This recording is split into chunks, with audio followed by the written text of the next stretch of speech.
Hello.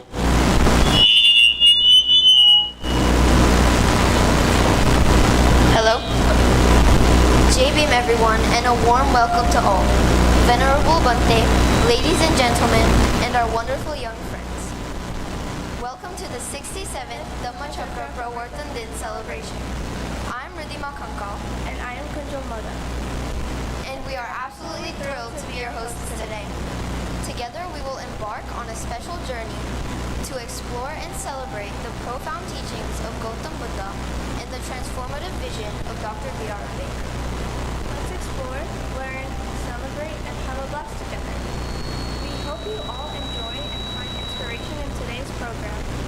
Without further ado, I would like to call Mrs. Shilpa Kankal to grace the stage with the introduction speech.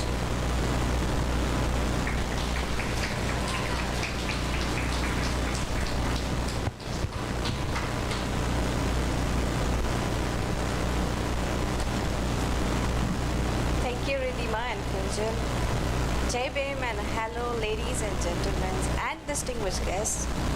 It gives me immense joy and honor to welcome you all on behalf of Ambedkarite Buddhist Association of Texas, ABAT, to celebrate this historic occasion, the 67th Dhamma Chakra Pravartan Din.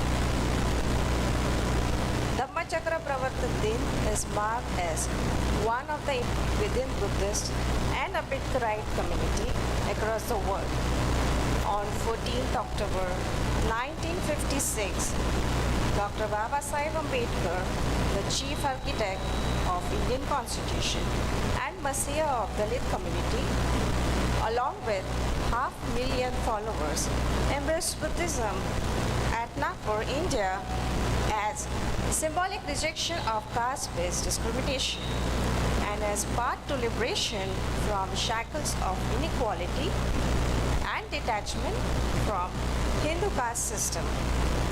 This massive conversion was declaration of their commitment to social justice, human dignity, moral and ethical values.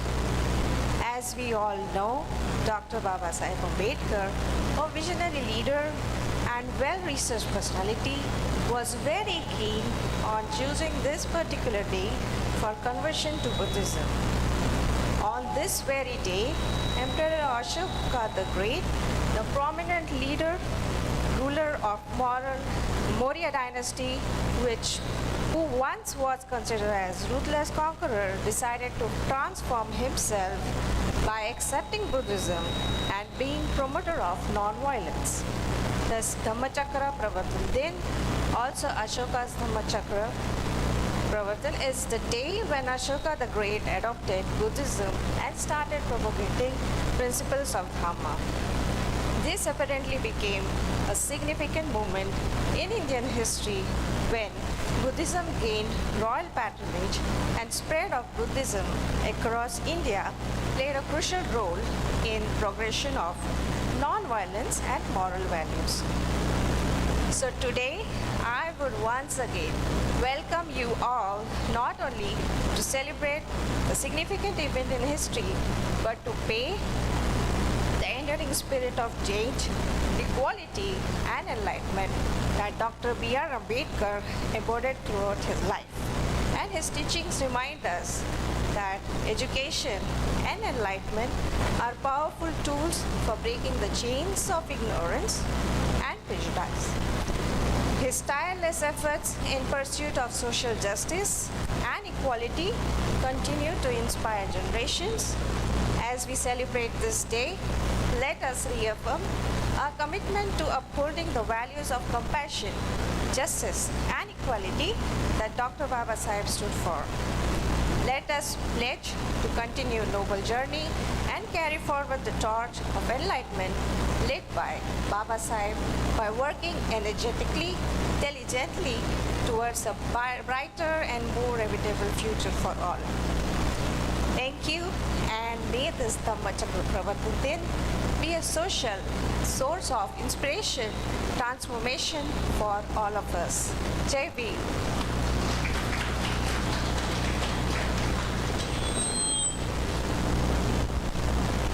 Over to you, girls. Thank you, Mrs. Shilpa Kankal, for that inspiring speech, highlighting the historical importance of Dhamma Chakra Pravartan Din and enduring the values of justice and equality. That was a wonderful start to the program, setting the tone for a meaningful and enlightening celebration.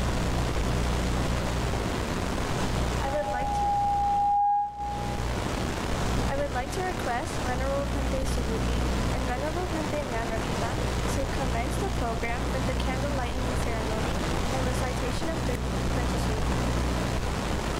In the soft glow of this sacred light, where wisdom and compassion unite, A journey of souls, young and old, in search of truths, told.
this earth, for some it seems like it's a shelter, a refuge, but it is not a real refuge.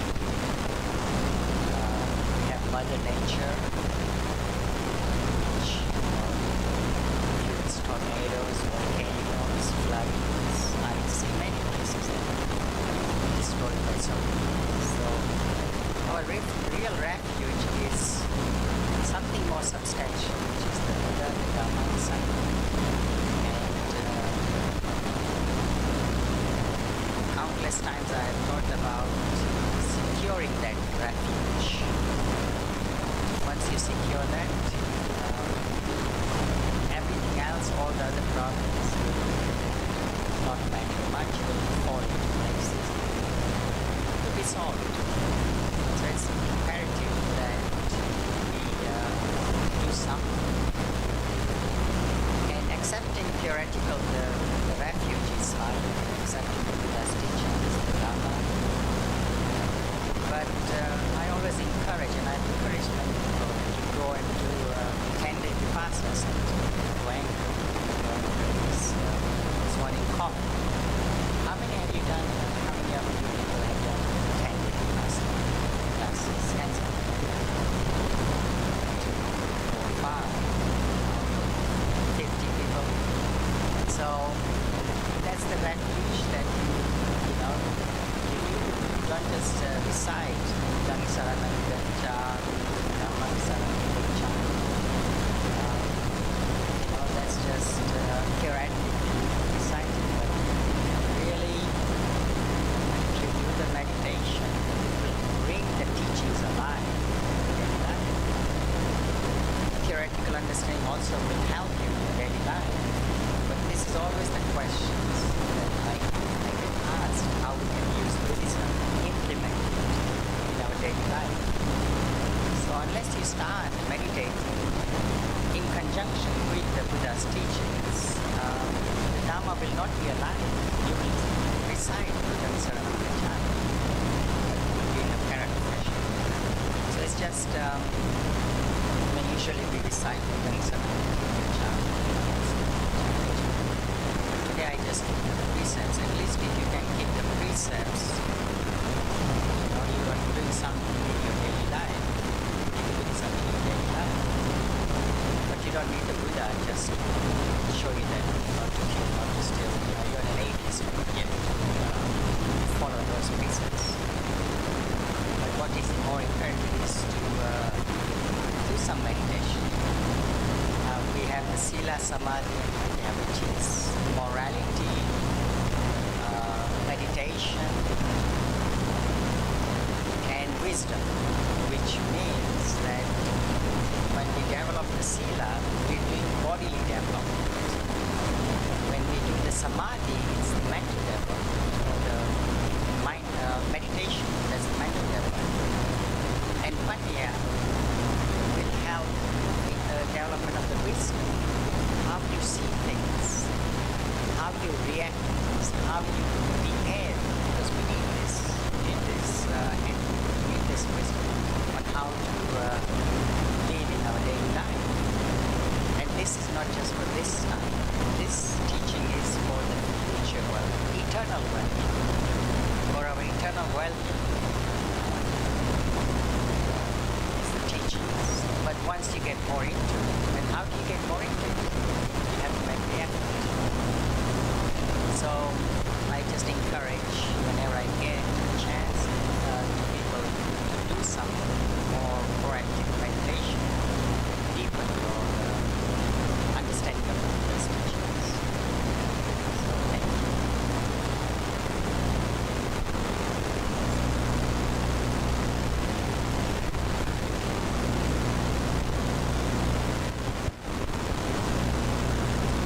Namo Buddha, everyone.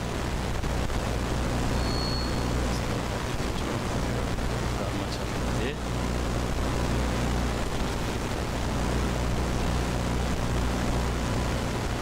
So I would like to recite a poem which is basically on morality. Just now you have taken these 5 precepts, doesn't mean that you don't have to follow. You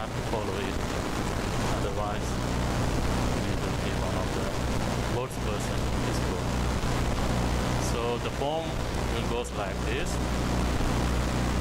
Morality is a must. Okay? Morality is a must. If not, person catches rust. Morality is a must. If not, person catches rust. And then society will go to the dust. Okay? That's why morality is a must. If not, person catches dust. Otherwise, society will go to the dust. Therefore, do not let your emotions to burst, which makes you worst. Instead of that, you become one whom people can trust.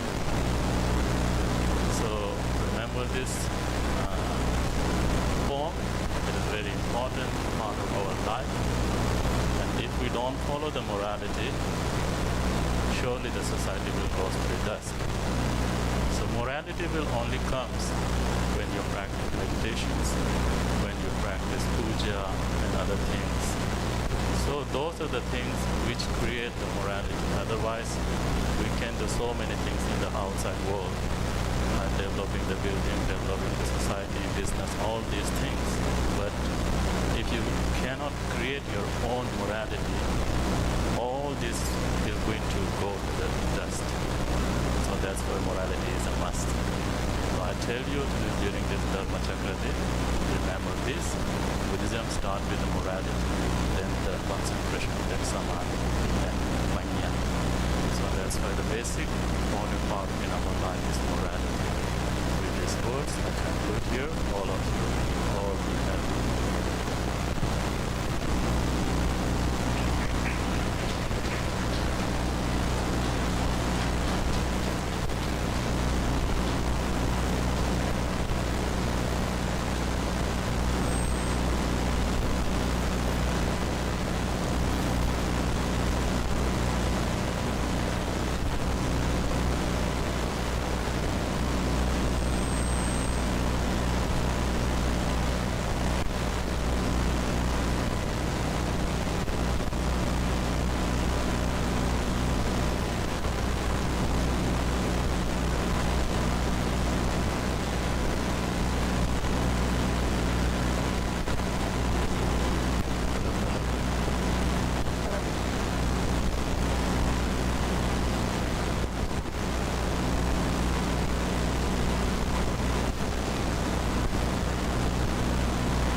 to invite Professor Douglas over to kindly come up on the stage and request Mrs. Okanamoto to extend our warmest welcome to our guests.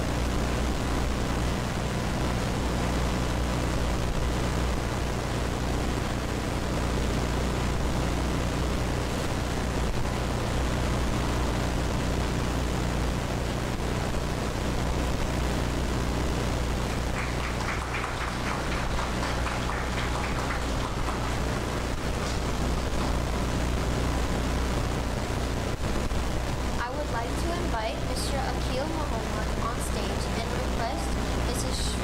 Shreya Mishran to welcome our guests.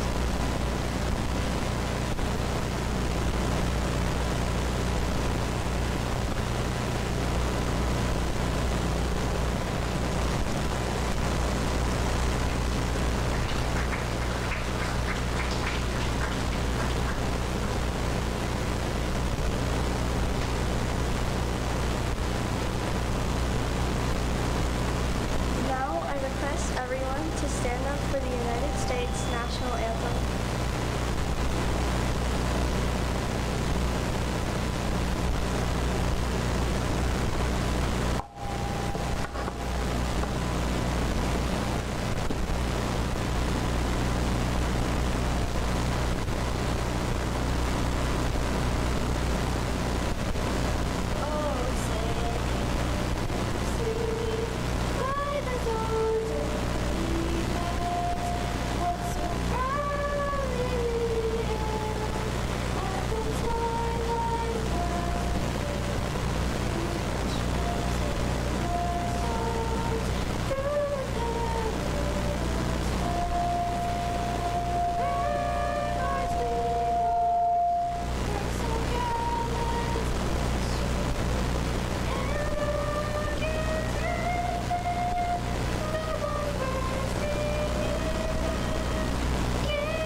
Please remain standing for the national anthem of India.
the program by revisiting the 22 vows, a set of pledges outlined by Dr. B.R. Ambedkar.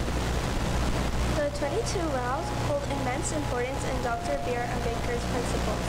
The 22 vows will be recited by Rudvi Rangari. The vows will also be displayed on the screen for reference, and if you are comfortable, you can recite afterwards. Please welcome on stage Rudvi Rangari.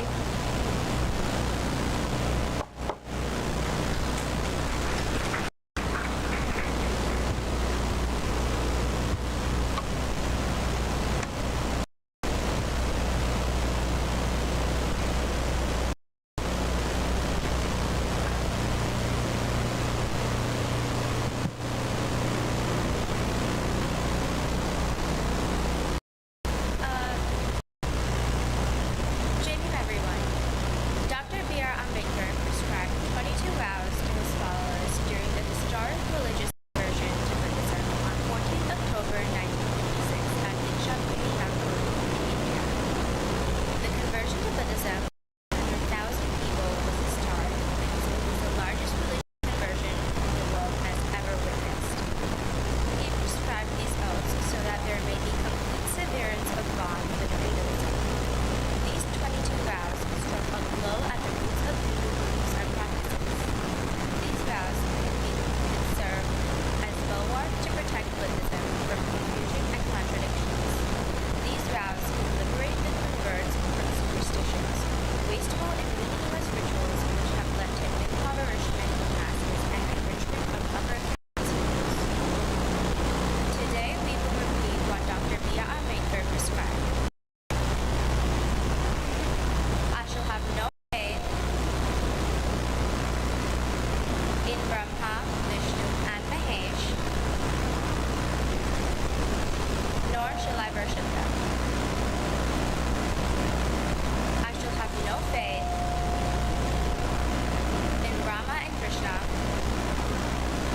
who are believed to be incarnations of God, Nations of God, nor shall I worship them. nor shall I worship them. I shall have no faith I shall have no faith in Gauri, Ganpati, and other gods in Gauri, Ganpati and other gods and goddesses of Hindus, and goddesses of Hindu, nor shall I worship them. nor shall I worship them. I do not believe I do not believe in the incarnation of God. the incarnation of God. I do not and shall not believe I do not and shall not believe that Lord Buddha Lord Buddha was the incarnation of Vishnu.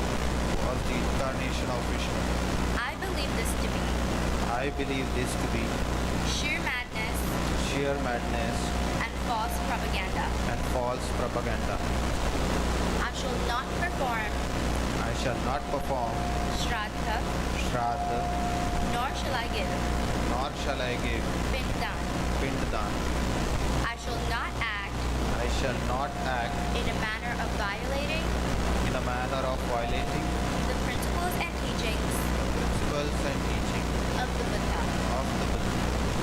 I shall not allow I shall not allow any ceremonies any ceremonies to be performed by Brahmins.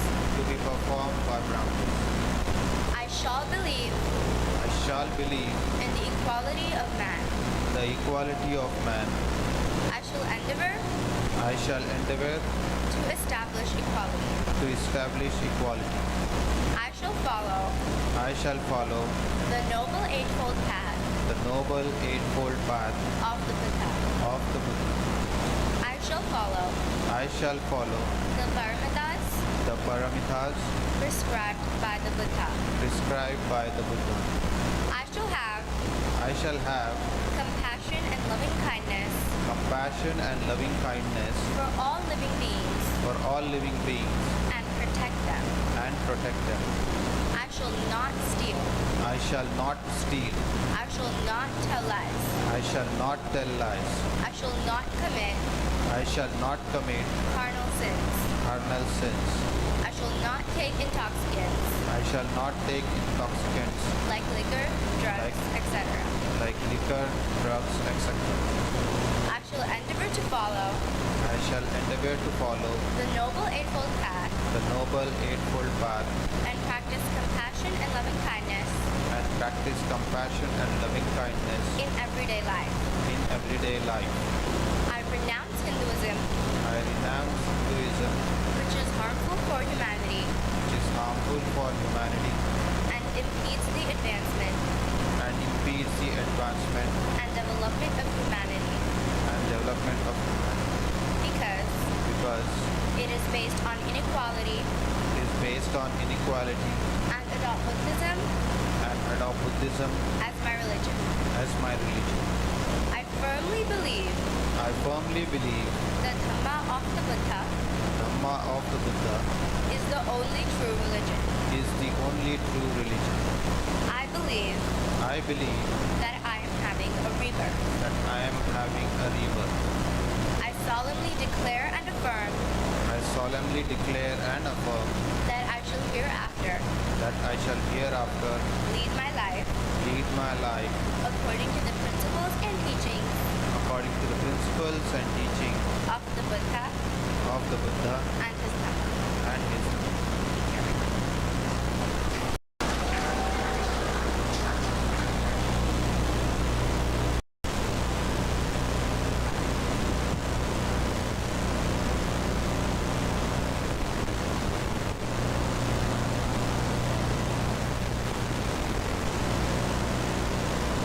Thank you, Rutvi. These vows are an essential part of our history, serving as a reminder of our commitment to social justice and human dignity. Hey, Radhima, you know what I heard? The chicken kebabs here have a reputation. They say even chickens line up to be part of the 65 Club. Kunjal, I heard the same. My mouth is starting to water just thinking about it. Is it just me, or does anyone else feel that too? Ladies and gentlemen, we will be taking a break for lunch now.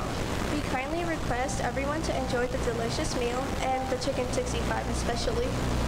Yes, please take this time to relax, enjoy the company of fellow attendees, and recharge your energy. We will resume our program shortly after the lunch break. We will see you back here at 1:20. Watch out for the timing and please be back by 1:20 as we have more interesting and dazzling performances lined up for you all.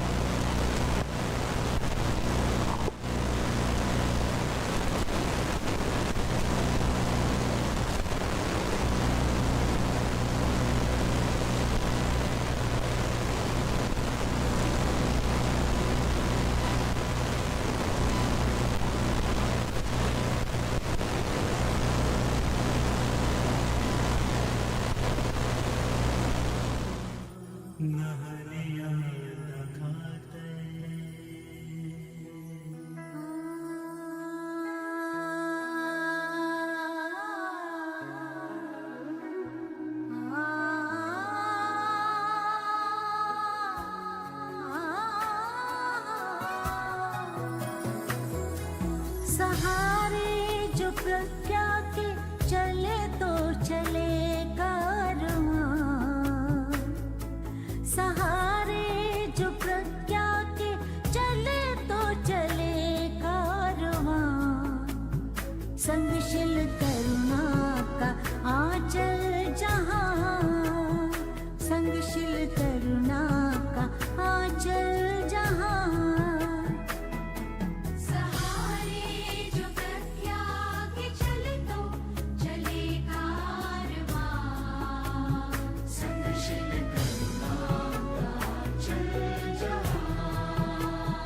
संगशील करुणा का आंचल जहां।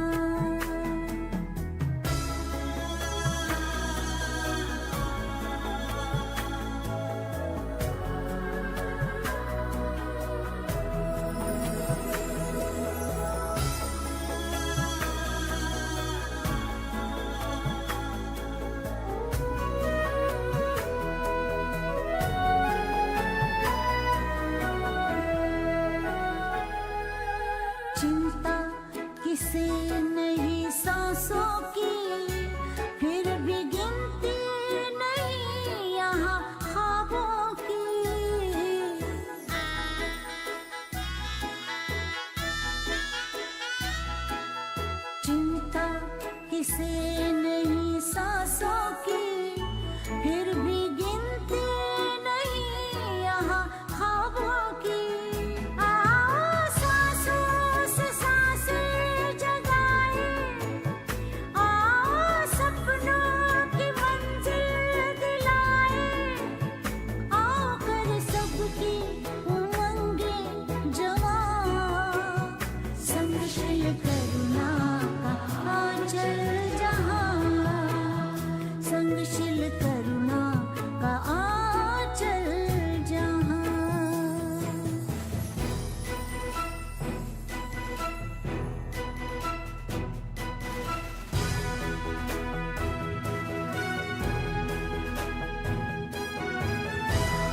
संगशील करुणा का आंचल जहाँ, संगशील करुणा का आंचल जहाँ।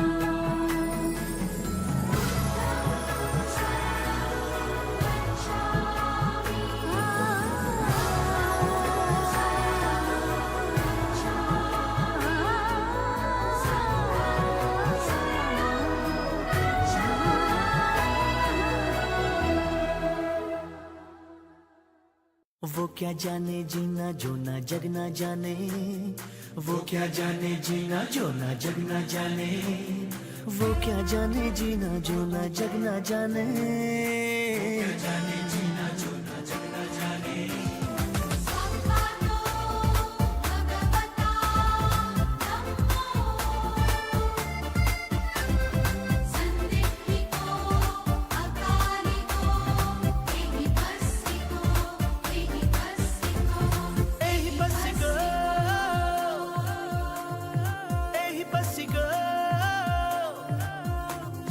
जिसको मैं देखूं मैं उसको ही सोचूं, जिसको मैं देखूं मैं उसको ही सोचूं, मैं उस पर ही विश्वास रखूं। जिसको ना देखूं मैं उसको ना जानूं, मैं उसको भला कैसे पूजूं। अज्ञान के जाल को तोड़ूं छोड़ूं, मैं मन को करूं शुद्ध चेतन सचेतन सचेतन। यही बस को, यही बस को, आओ देखो ना, आओ देखो ना।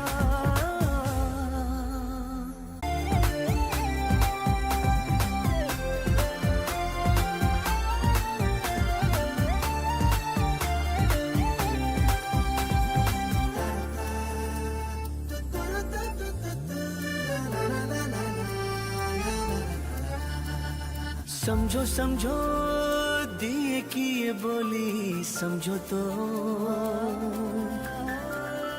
अंधेरा हो या उजाला फिर भी जले जलाओ तो।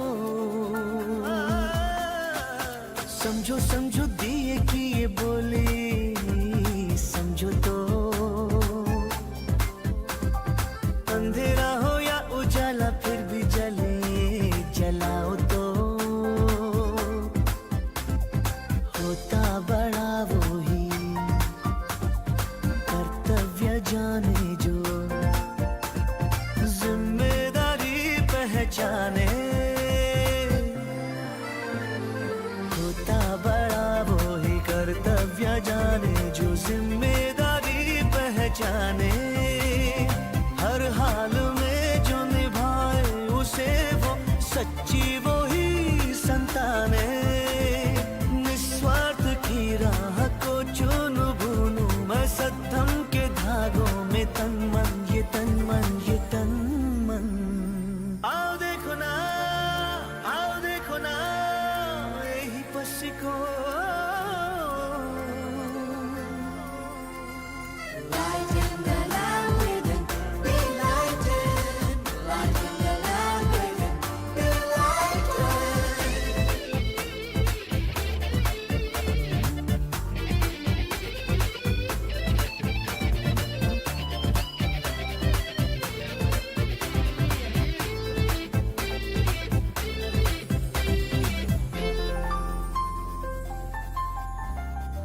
मंगल कर्मों से ही बनती है कोई जगह पावन। पावन रहते मंदिर मस्जिद गिरजा घर, जब तक रखो पावन। मंगल कर्मों से ही बनती है कोई जगह पावन। पावन रहते मंदिर मस्जिद गिरजा घर, जब तक रखो पावन। सौदा ना कोई हो जब जागा हो मन तेरा, छल ना सकेगा अंधेरा। सौदा ना कोई जब जागा हो मन तेरा, छल ना सकेगा अंधेरा।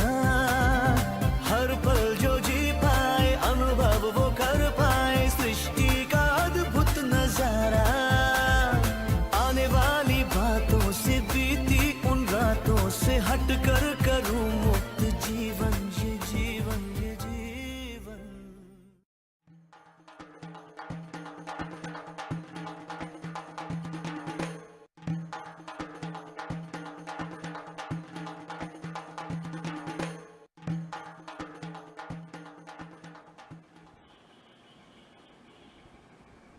जय भीम माझ्यासाठी जात्यांत वर्गांत यांच्या शोषणाचा अंत, समग्र शोषणाचा अंत म्हणजे जय भीम.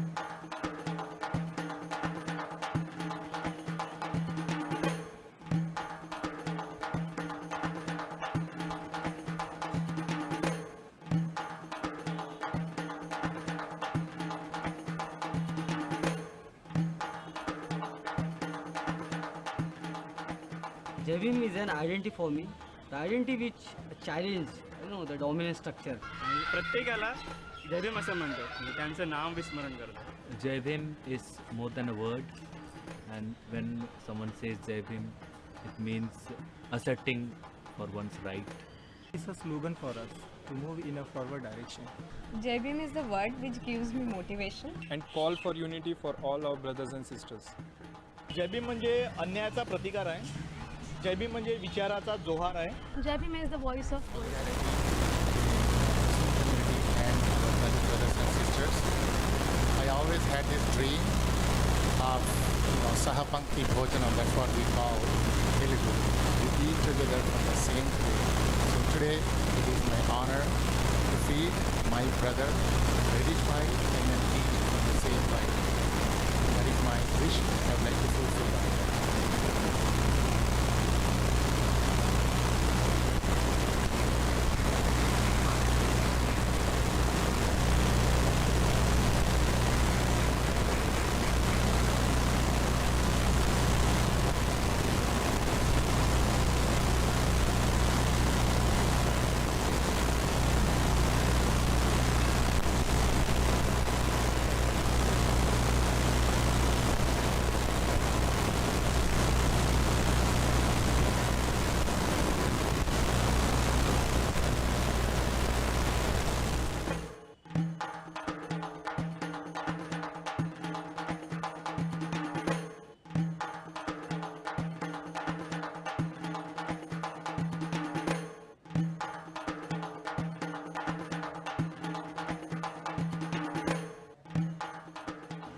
तुळशीराम कांबळेचा जय भीम हा म्हणजे काही सहजपणे हसत हसत केलेला जय भीम नाही. या देशामध्ये हजारो वर्षांपासून जी अस्पृश्यता होती त्याच्या विरुद्धचा तो चित्कार होता. It's pride. Jai Bhim, a sense of pride is there. It's proud feeling when you say it. It cannot be it cannot be explained with the words. I feel very proud after saying Jai Bhim. Happy and very enthusiastic. And feel a sense of bonding towards the other person. Connected with them, with that struggle when I say Jai Bhim. वेदना और तकलीफ झेलता रहा ये समुदाय, उसे एक अपनापन मिलता है. The actual father of this nation, Dr. Ambedkar, is still with us in our struggle, the struggle for equality and social justice. I feel proud when I say Jai Bhim because it gives identity of Dalit. जय Bhim. Jai Bhim. Jai Bhim. Jai Bhim. Jai Bhim. Jai Bhim. Jai Bhim. Jai Bhim. Jai Bhim. Jai Bhim. Jai Bhim. Jai Bhim. Jai Bhim.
सहारे जो प्रज्ञा के चले तो चले कारवां,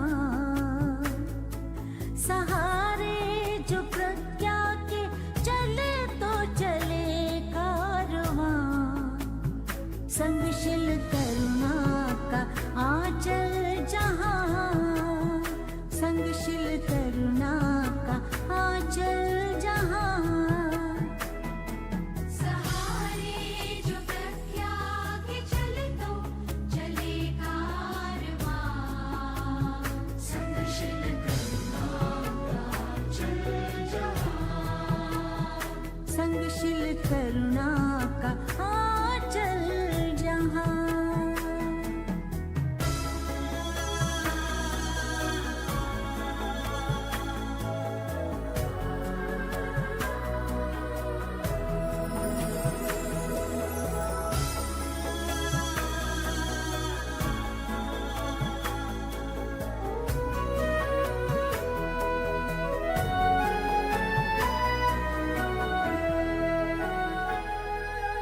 चिंता किसे नहीं सांसों की फिर भी गिनती नहीं यहाँ ख्वाबों की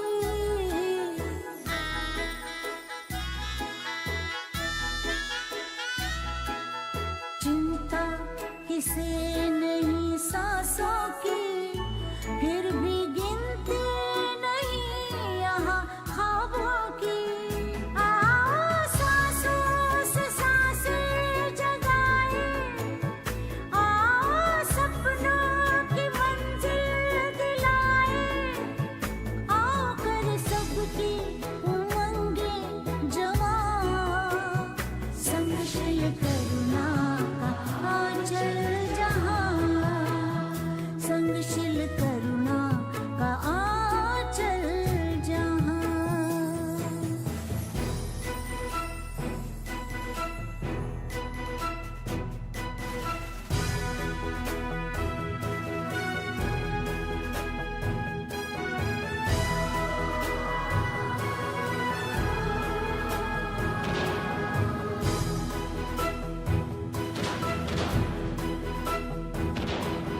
बोले चले कहीं से भी बहता लहू इंसान का ही जले घर तेरा या मेरा ही जले घर तेरा या मेरा ही बंजर हुसीना धरा का ही आओ धरती को युद्ध से बचाए आओ फूलों से इसको सजाए आओ गले सबके मिले हम यहाँ संगशील करुणा का आंचल जहाँ संगशील करुणा का आंचल जहाँ सहारे जो प्रज्ञा के चले तो चले कारवां सहारे जो प्रज्ञा के चले तो चले कारवां संगशील करुणा का आंचल जहाँ संगशील करुणा का आंचल जहाँ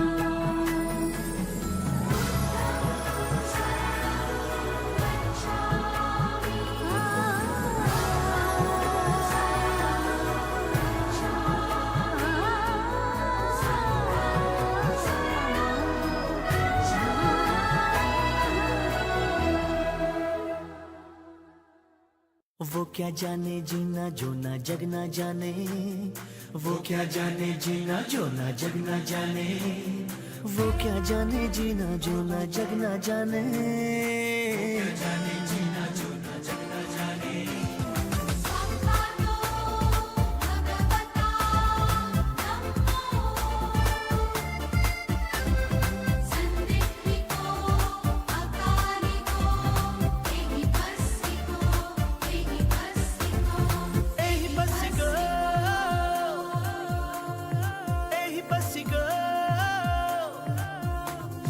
जिसको मैं देखूं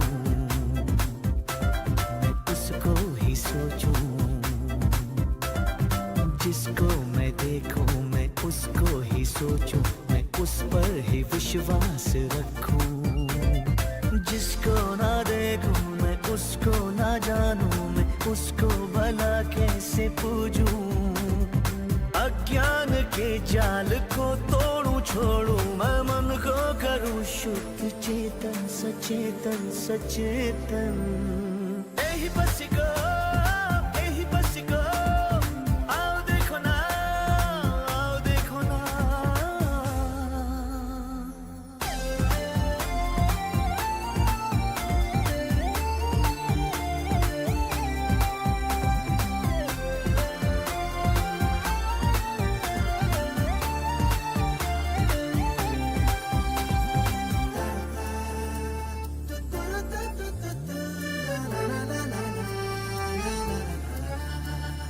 समझो समझो दिए की ये बोली समझो तो,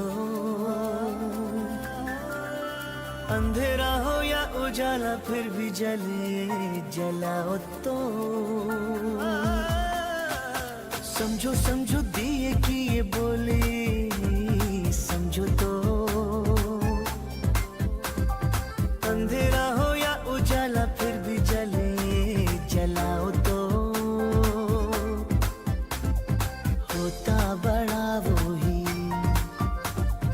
कर्तव्य जाने जो, जिम्मेदारी पहचाने, होता बड़ा वो ही कर्तव्य जाने जो, जिम्मेदारी पहचाने, हर हाल में जो निभाए उसे वो सच्ची वो ही संताने, निस्वार्थ की राह को चुनूं भूनूं मैं सद्धम के धागों में तन मन ये तन मन ये तन मन। आओ देखो ना, आओ देखो ना, यही बस को Lighten the lamp within, be lighted. Lighten the lamp within, be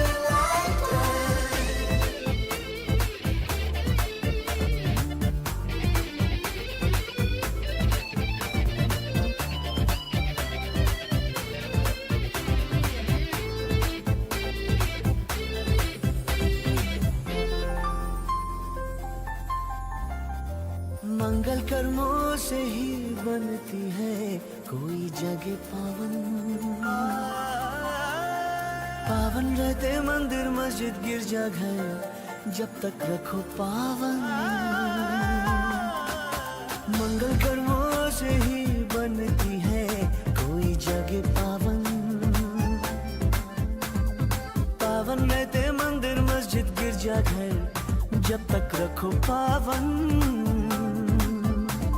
सौदा ना कोई हो जब जागा हो मन तेरा, छल ना सकेगा अंधेरा, सौदा ना कोई जब जागा हो मन तेरा, छल ना सकेगा अंधेरा, हर पल जो जी पाए अनुभव वो कर पाए सृष्टि का अद्भुत नजारा, आने वाली बातों से बीती उन रातों से हट कर करूं मुक्त जीवन ये जीवन ये जीवन।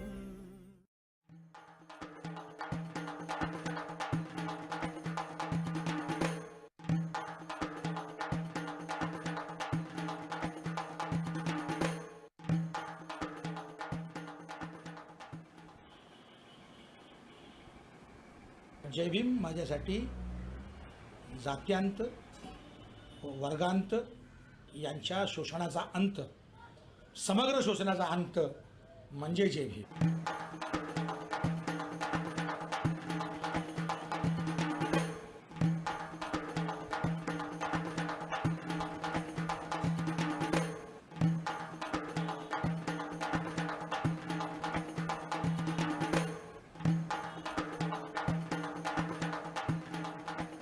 Jai Bhim is an identity for me, the identity which challenge the dominant structure. प्रत्येकाला जय भीम असं म्हणतात, म्हणजे त्यांचं नाम विस्मरण करतात. Jai Bhim is more than a word, and when someone says Jai Bhim, it means asserting for one's right. It's a slogan for us to move in a forward direction Bhim is the word which gives me motivation. and call for unity for all our brothers and sisters. Bhim म्हणजे अन्यायाचा प्रतिकार आहे. Bhim म्हणजे विचाराचा जोहार आहे. Bhim is the voice of voiceless. Bhim means we are the follower of Ambedkar. ते माझ्या मुक्तीचं घोषवाक्य आहे.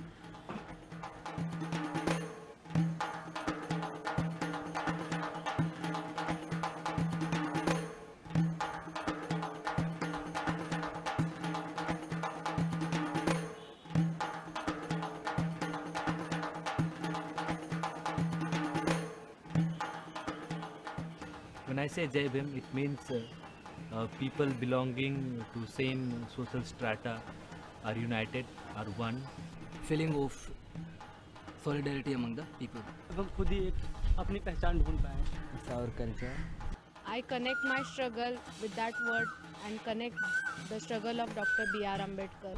To show honor and respect.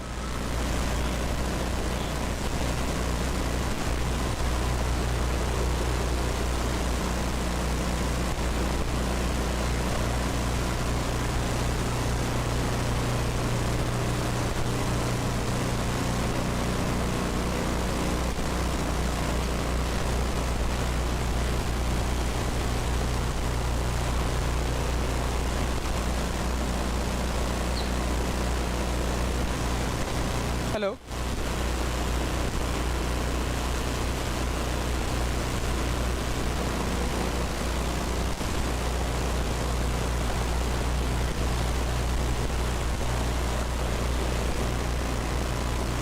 Hello.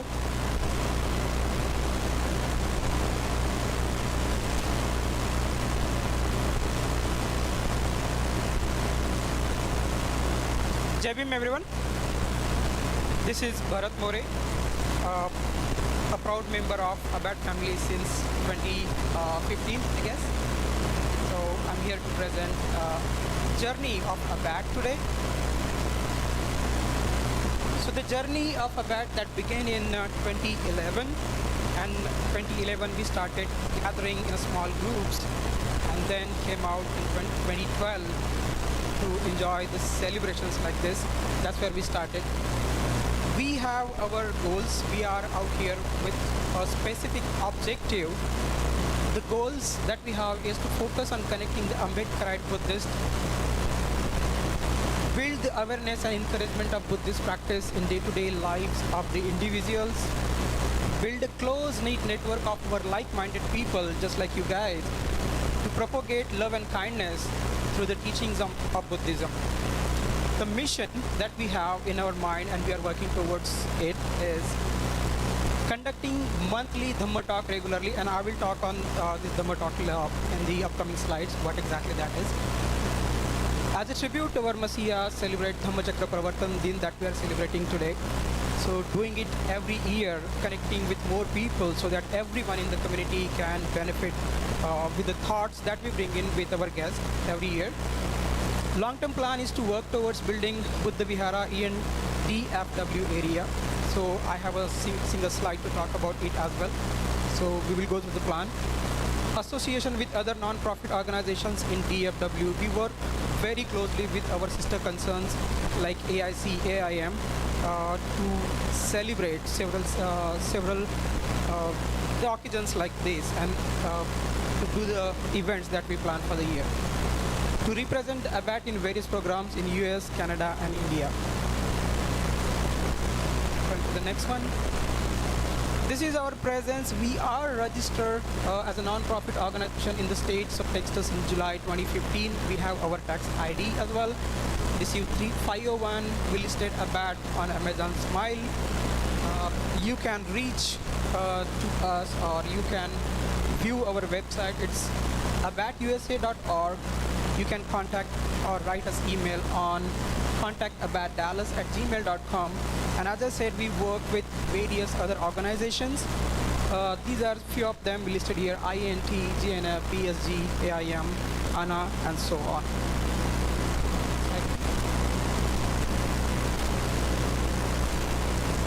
But this is the social activities and celebrations that we do And the major event being the one that we are celebrating today as Dhamma Chakra Pravartan Din. We've been celebrating this event since 2011. Few of the events were like missed due to the COVID, but every year we try to celebrate this event.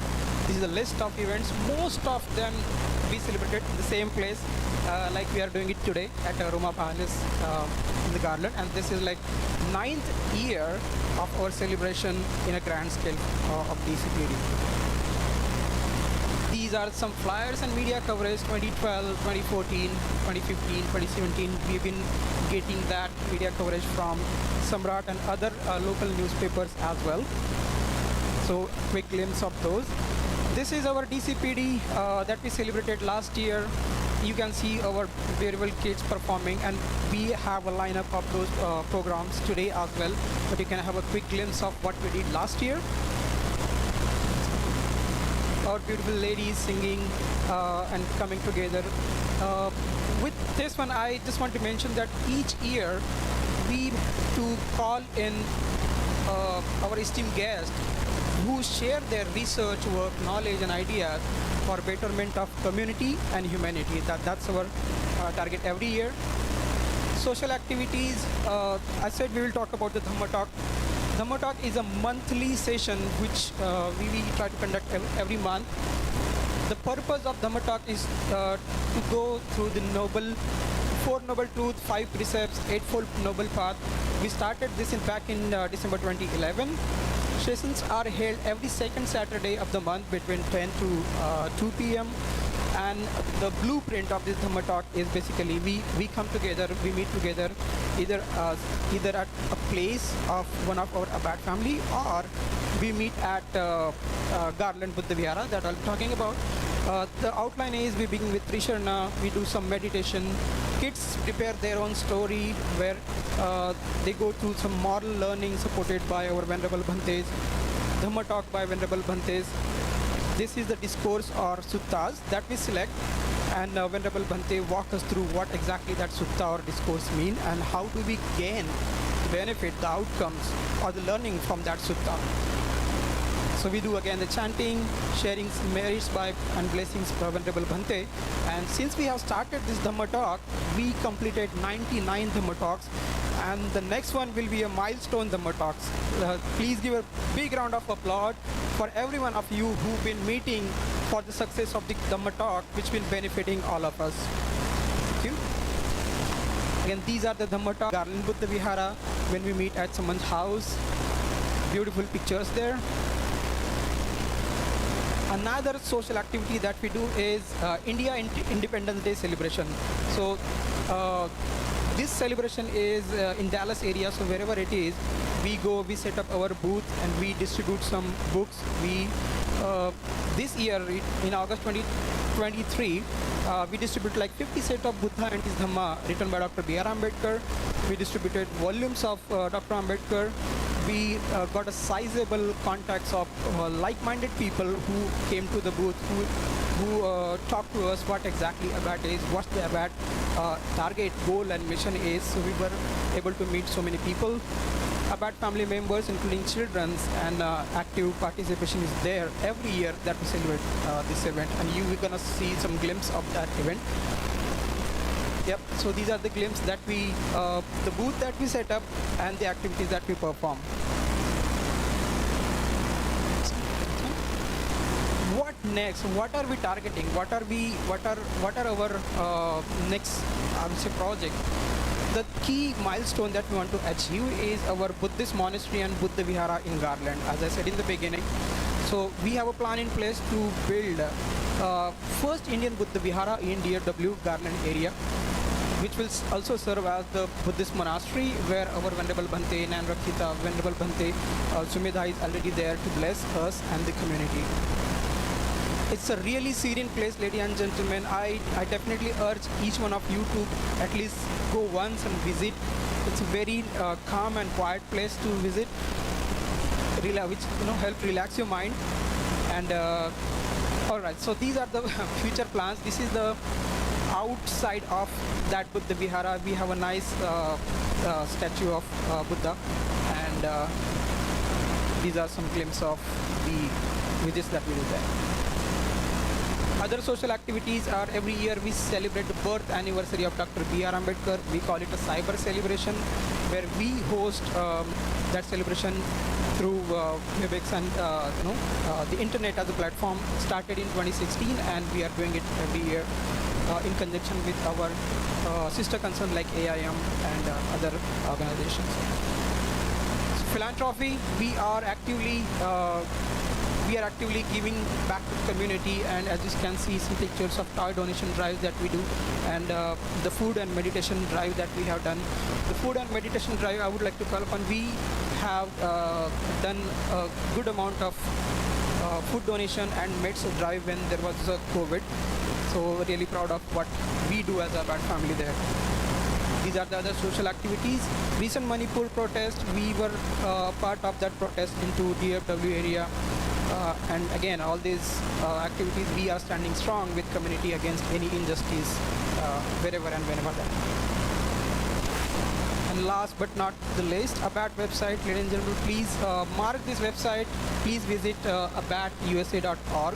That's our website. We keep it updated. We keep the content updated. You can get the list of what events we have done, what events we have planned, and you can connect and contribute to the noble causes that we have in the pipeline. This is another Anuyai app which we launched a few years back. Really good app. You can there is a barcode there. You can get this downloaded, and you can register to be a part of all the communications that we as ABAT will be able to send you and keep you in the loop and keep you posted about it. With that, I will pass the mic to the ladies again. Thank you very much. Jai Bhim.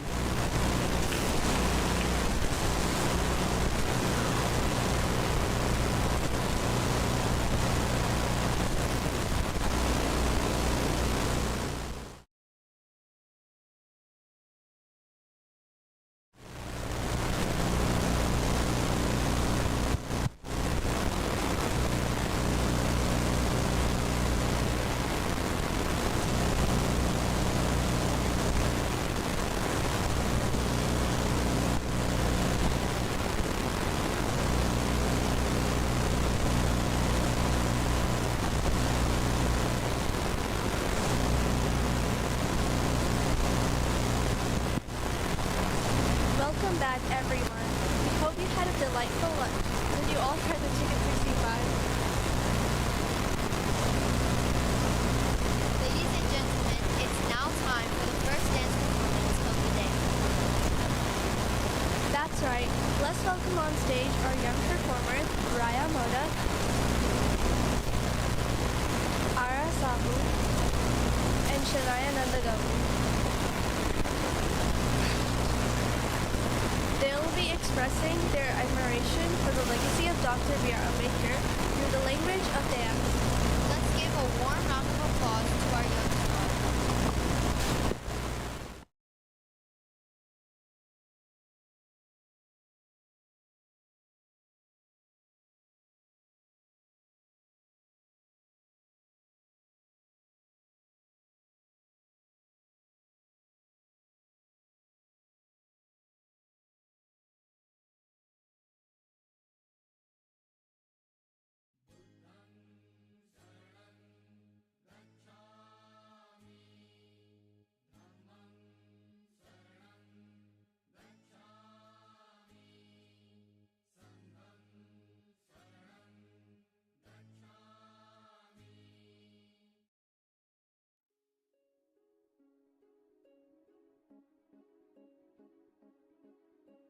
क्रांती सूर्य तू शिल्पकार तू भारताचा बोधिसत्व मूक नायका मोडल्या रूढी त्या परंपरा दिव्य तेजा तूच सकल न्यायदायका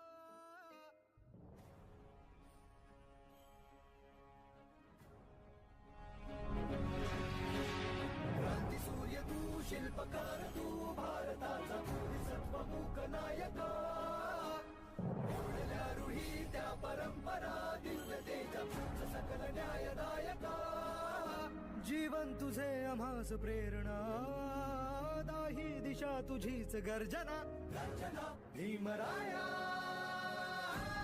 माझा भीमराया भारताचा पाया माझा Bhimraya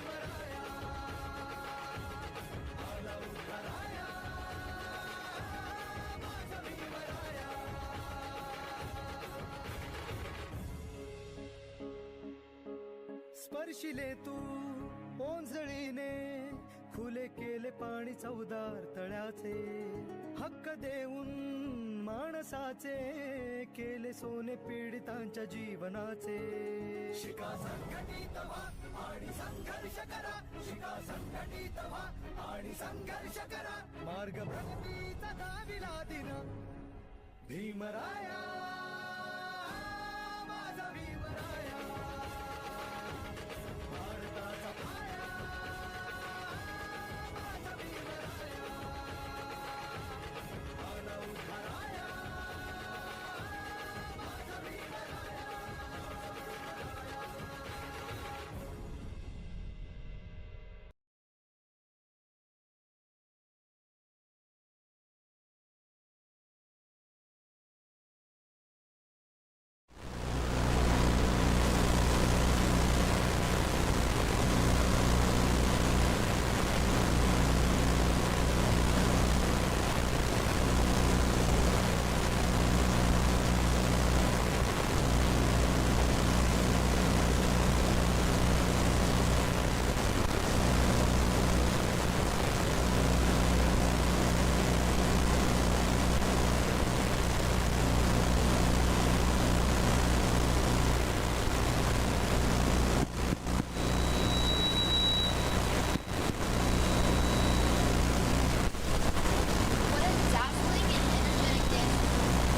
Wow, what amazing dancers.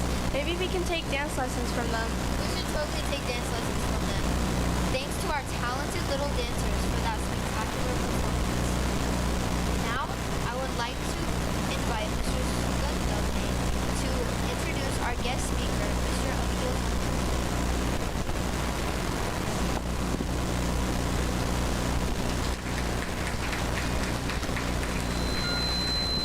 Hello. Jai Bhim and good afternoon, ladies and gentlemen. I hope you are enjoying this event and food. May I humbly request your attention. Now is the time for the first guest speech. Our guest today is Mr. Akhil Mohammed, originally from India and currently living in Wiley, Texas. Mr. Akhil Mohammed volunteers as a coalition for as a coalition lead for Indian American Muslim Council Dallas. Mr. Akhil's passion is to build a coalition for various organizations that brings attention to the plight of oppressed communities in India, such as Dalits, Muslims, Ambedkarites, Christians, and Adivasis. We are truly privileged to have him today with us, and we look forward to the valuable insights he'll be sharing with us. So, without further ado, I kindly invite Mr. Akhil Mohammed to the stage to deliver his speech. Ladies and gentlemen, let's give a warm welcome to round of applause to Mr. Akhil Mohammed.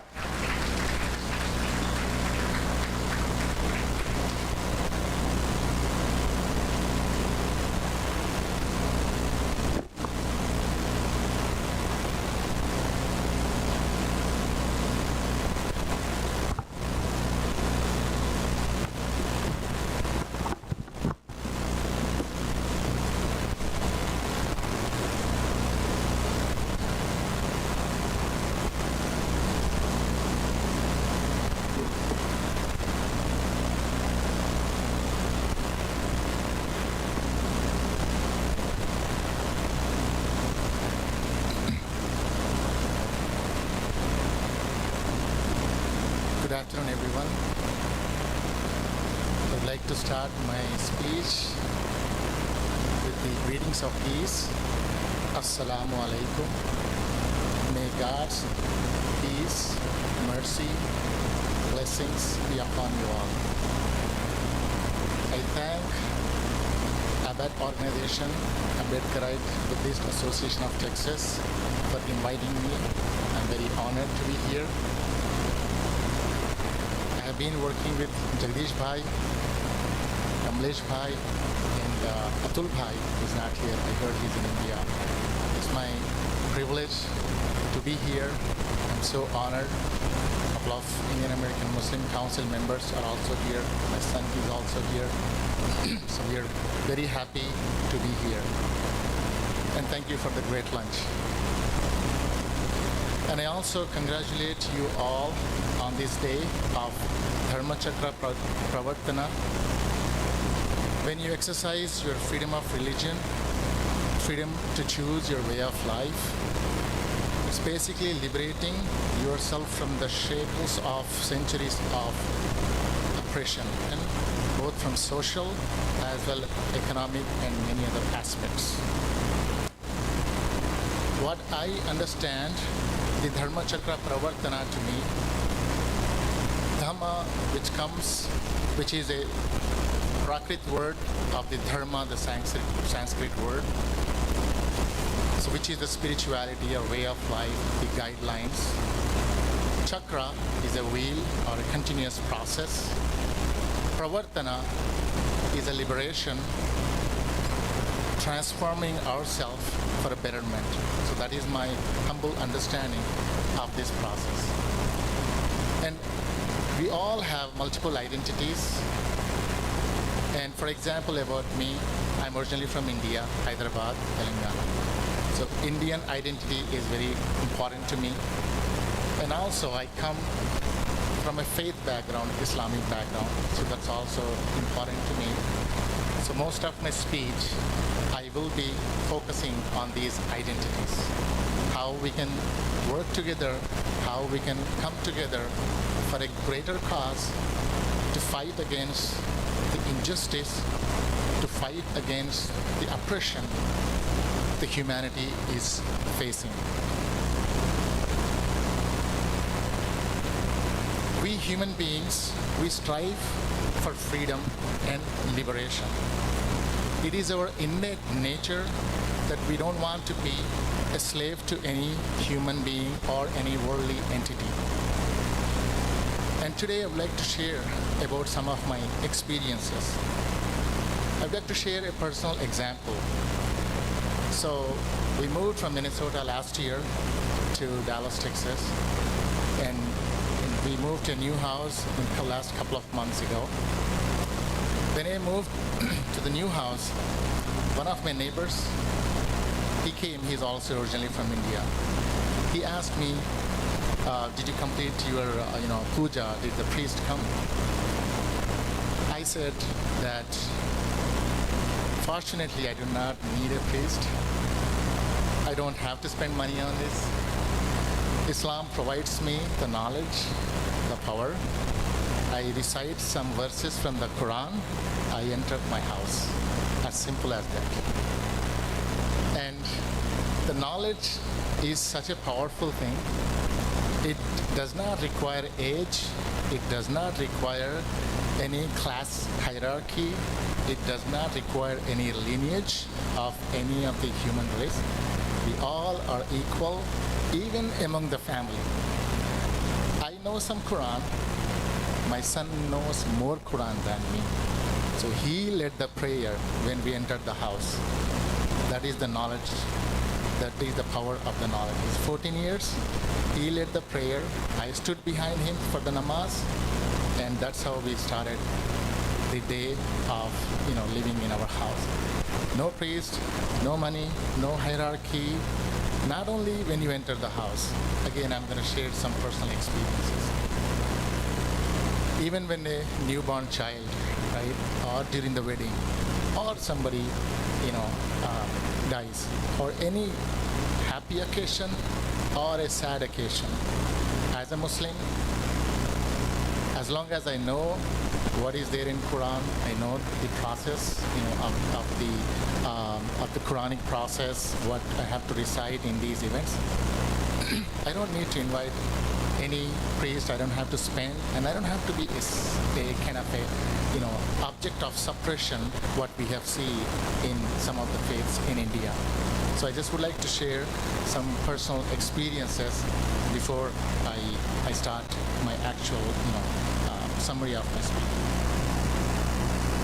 If you look around our society, the subjugation and racism is very rampant. We all know what happened in Minnesota a couple of years ago, the George Floyd incident. And we all know that more than 300 African American brothers and sisters died in the hands of police in this country because of the racial subjugation. So this is still happening, and then especially we have our young generation here. So I'd like you all to know that, of course, things are getting better, but still things are very bad in some aspects. And I will give some, examples of my personal experiences from my faith, because Dhamma Chakra Pravartana, right, the Pravartana, the liberation, right, luckily there are many ideologies that talk about liberation, that detail the goals of the liberation. Yes, no proper mainstream ideology talk about subjugation or racism or anything, right? Most of the ideologies, they talk about wishful thinking of liberating ourselves. But from my experience, I would like to share that the tools to liberate that, the process, the methodology of how we liberate ourselves, it has to be chakra. It has to be a wheel, a regular process, so that we don't forget the pravartana, the liberation, and we continuously keep a check on the racism, on the upper class domination, on these subjugations, so that we can continuously liberate ourselves, not only ourselves, but our next generation as well. So the process has to be continuous. And again, from my experience, I would like to share a couple of examples. As you probably know, some aspects of Islamic faith. You probably know the Hajj, the fifth pillar of Islam.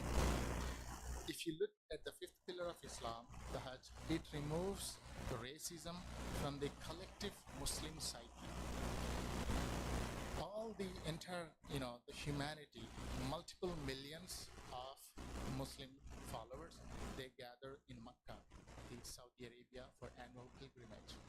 It doesn't matter what the lineage of that person is, whether he is a king or a peasant or a worker or a laborer, there is no class there.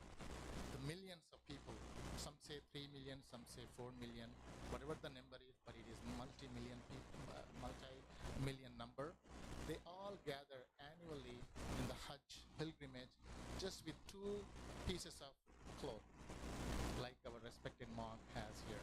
2 pieces of white cloth, and then you don't know who is praying next to you. You might be a king, you might be a minister, you might be a landlord, you might be a billionaire, or the person who is praying to next to him could be a peasant or a laborer. It doesn't matter. In front of God, everybody is equal during the Hajj pilgrimage. So that, again, a tool, a process, a methodology, because we can talk about liberation, but we have to have the tools, the methodology to achieve that. So Hajj provides the equality, that no racism, mentality that enables in the Muslim psyche every year. Of course, there are some exceptions. I'm not glorifying here all the Muslims here. Obviously, there are bad apples in every faith, every country, every samaj, right? But I'm talking about the process. I'm talking about the Hajj, the pillar that we have. And Allah says in Quran is Islamic holy book. Allah says in Quran about the equality of the human race. In one of the verses, Allah says that, "O mankind, we created you from a male and female and made you into nations and tribes so that you know each other, not to despise each other.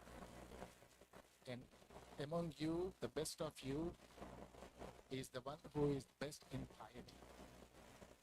God does not say that certain race, certain chosen people, or certain upper caste are the best. No.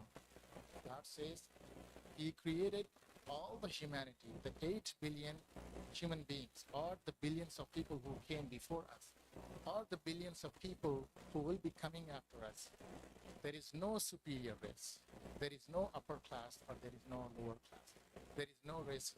In front of God, everybody is equal.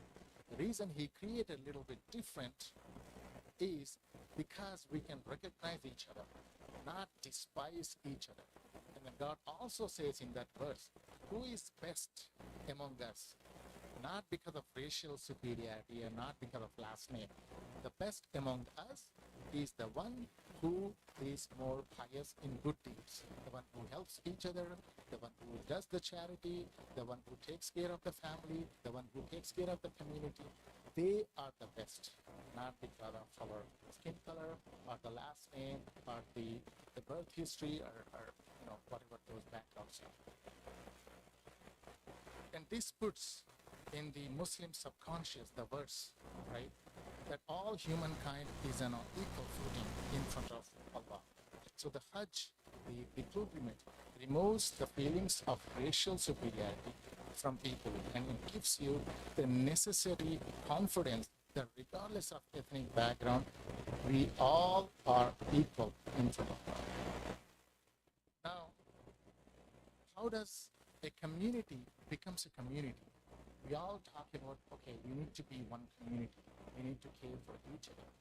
How does we become, right? What are the tools? What are the processes? What's the methodology to become one strong, tight-knit community?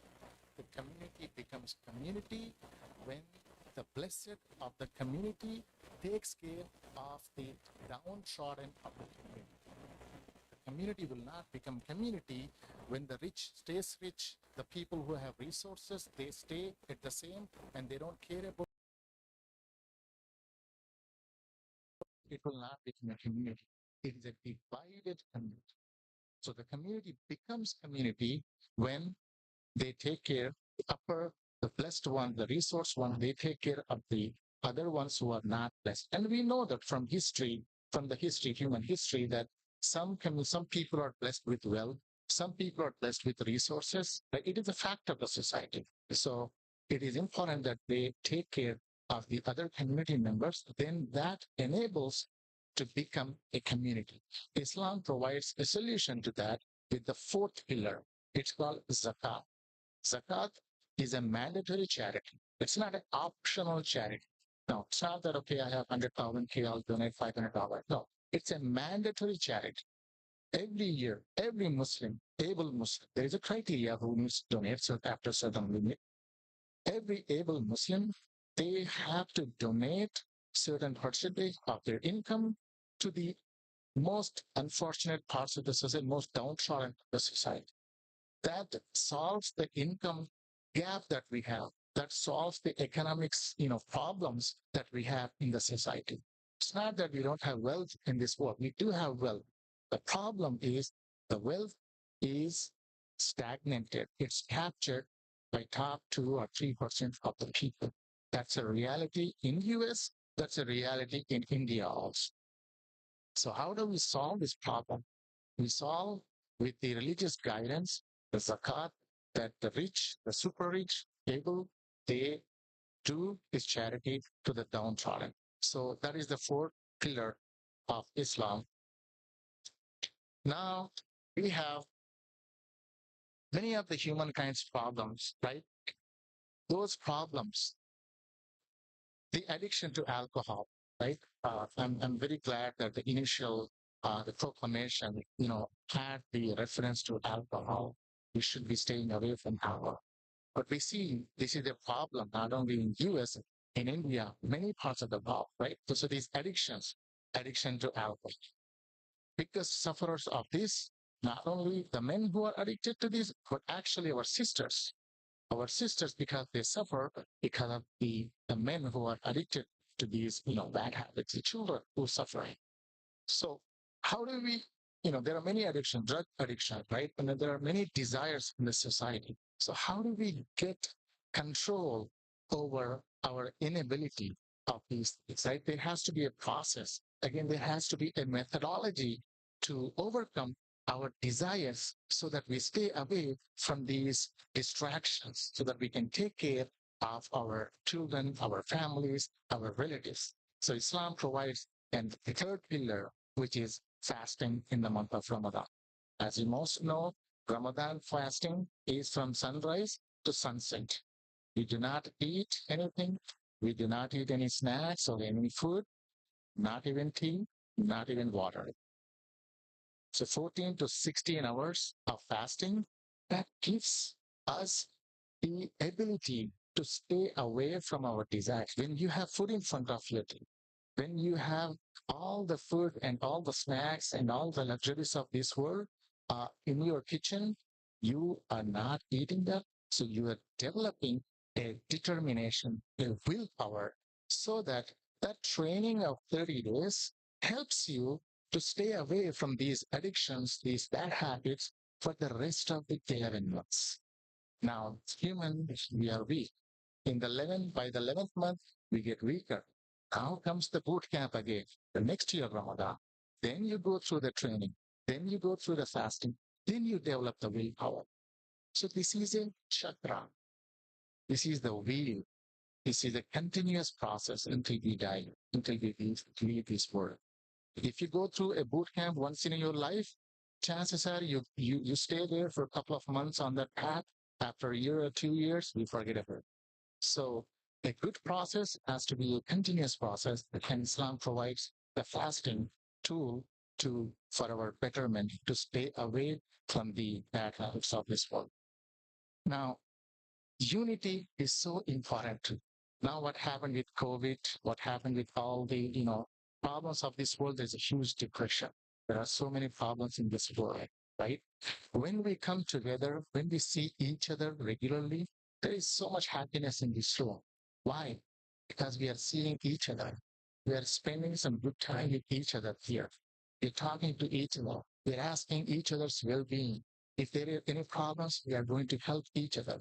So when we come together, the good things that will come out. So Islam provides the second pillar, which is the namaz. If we look about the second pillar of Islam, it is a spiritual reminder to the followers 5 times a day.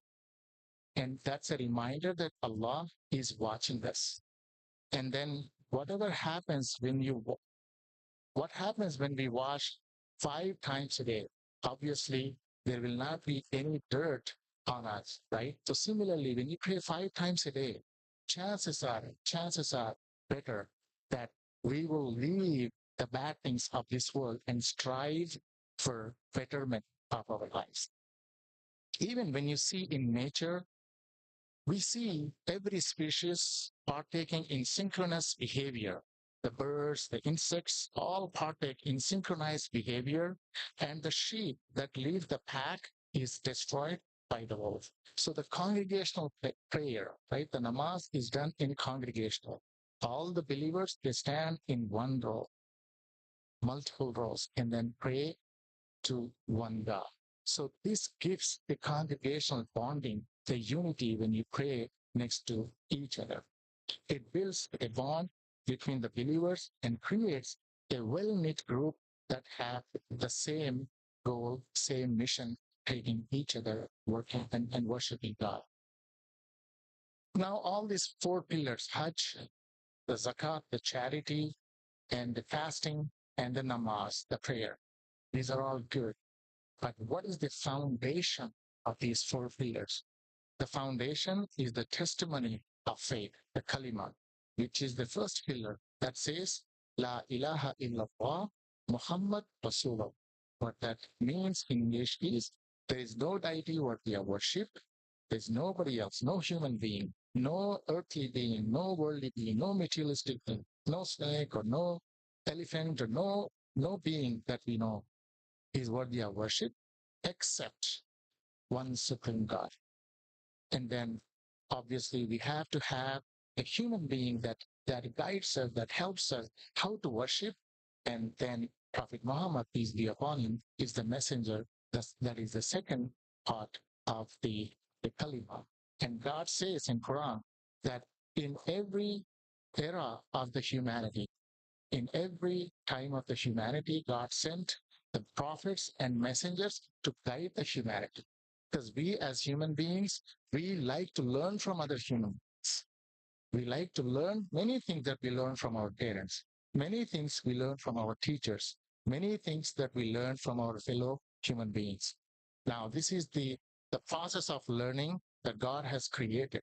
Now, our teacher, Islamic belief, is Prophet Muhammad, peace be upon him, that taught us how to worship God how to stay away from bad things. And all his teachings are documented, and that is being shared for generations, and those are intact, those are documented, and that's what Muslims follow.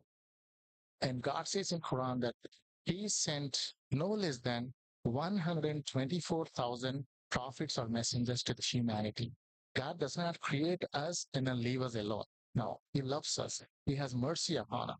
So he created these Rishi, Muni, whatever we want to call in our language. So these prophets and messengers in all the times. And then the last messenger in that sequence is Prophet Muhammad, peace be upon him. Now, one of the researchers, Maulana Manazir Hassan Jihan, he mentioned that there are similarities between, I'm going to talk about similarities between Buddhism and Islam. So the Kapila Vastu, right? We're all familiar, that with that word. There is a prophet with the similarity, that name is mentioned in Islam, Dul Kifl, Kapil or Kifl, there is a very similarity. So it could be, again, there is no 100% confirmation, but there is a research that's done, but it could be Dul Kifl, the prophet that is mentioned in Quran. It could be, from the Kapil was because the P, right, that is not in Arabic, so that is converted as Fa. So that could be one of the things. But about the prophecies of Prophet Muhammad, peace be upon him, I would like to mention, just like many other faiths, right, whenever God sends the prophets and messengers, the message is the same. The message does not change. The message is monotheism. Monotheism means belief, worship one God. That is the simple message. There is no idol worship. There is no earthly worship. There is no material worship. Only one God, and then we worship it. That core message stays same. Now, any messenger that comes, they prophesize, they convey that about the next messenger or the future messenger, especially the last and final messenger. Many of the holy scriptures they mention, like the Bible that talks about Prophet Muhammad, peace be upon him. Even the Vedas, the Bhavishya Purana, even the Upanishads, they prophesize about Prophet Muhammad, peace be upon him. Even the Torah, because he is the final messenger. So these scriptures also mention about Prophet Muhammad, peace be upon him. And Buddhist, the holy Buddhist scriptures are also not exception. They also prophesy about Prophet Muhammad, peace be upon him. So Prophet Muhammad, peace be upon him, is closer to all of you than what you think. So I would like to mention a couple of prophecies that the research has been done about the similarities. In Chakravarti Singha Sutanta, in D 111/76, it is mentioned, and the translation is that another Buddha will come by the name of Maitri. By the name of Maitri, the Holy One, the Supreme One, the Enlightened One, the Auspicious, having knowledge of the universe. Whatever supernatural knowledge he has, he will preach to the entire world. He will have a glorious beginning, glorious peak, and glorious end. He will teach a new way of life, a truthful and a perfect. And it also says that he will have several thousand monks as I had several hundred monks. So that's the translation at first. It also mentioned the similar prophecy mentioned in the Sacred Books of the East, volume 35, page 225. The Maitri will come with certain qualities and criteria. The leader will have thousands of people, as I am the leader of hundreds of people. And also it mentions in the Gospel of Buddha, page number 217 to 218, that Ananda, the disciple of the great Buddha, the Ananda asks Buddha, "Oh blessed one, oh blessed one, after you are gone, who will guide us? Who will be coming after you?" The Buddha responds saying, "I am not the first one, neither am not the last one." He says there will be another Buddha, Holy One, the Supreme One, the Enlightened One, the Auspicious, having knowledge of the universe. He will preach a good religion, a glorious beginning that will have a glorious beginning and a glorious peak and glorious end. He will preach a perfect way of life. Ananda asks, how will we know him? Ananda asks Buddha, what are the qualities? How do we recognize him? How do we know him? And Buddha responds, he will be called Maitri. He will be called Maitri or Maitri. And we all know the meaning of Maitri. Maitri means merciful, kind, and compassionate. Merciful, kind, and compassionate. This is equivalent to Rahma in Arabic. Allah says in Quran chapter 21 verse 107, وَمَا أَرْسَلْنَاكَ إِلَّا رَحْمَةً لِلْعَالَمِينَ وَمَا أَرْسَلْنَاكَ إِلَّا رَحْمَةً لِلْعَالَمِينَ. He has sent Prophet Muhammad as a rahmah, as a mercy, as a maitri to the mankind, to the entire universe, the entire human beings. It also says further, the sacred books of the East, volume 11, page 36, in Maha Parinibbana Sutta, chapter 2, verse 32, as for the Buddha, there are no exoteric or esoteric teachers. O Ananda, the Tathagata means the teachers have nothing like a closed fist. We cannot keep the knowledge to ourselves like a closed fist. And this is true. And we know that Prophet Muhammad, peace be upon him, he did not keep the knowledge that he has as a closed fist. He shared the knowledge. He proclaimed the knowledge that he has gained from Allah. He shared with his disciples, and that knowledge is very well documented and available for us to learn from. He also told his disciples that share the knowledge with humanity, regardless of the differences, regardless of hierarchy, class hierarchy. And further, it also mentioned in Sacred Books of the East, volume 11, page 97, Mahaparinibbana Sutta, chapter 5, verse 36, as Buddha has a servitor by the name of Ananda, so shall the Maitri will have a servitor. Just like Buddha has servitor like Ananda, the upcoming Maitri, he will also have a servitor. And we know from the history that Anas is that servitor to Prophet Muhammad, peace be upon him. He always stood by the Prophet in peace, in war, in problems, in safety, in danger, just like how Ananda has stood with the great Buddha.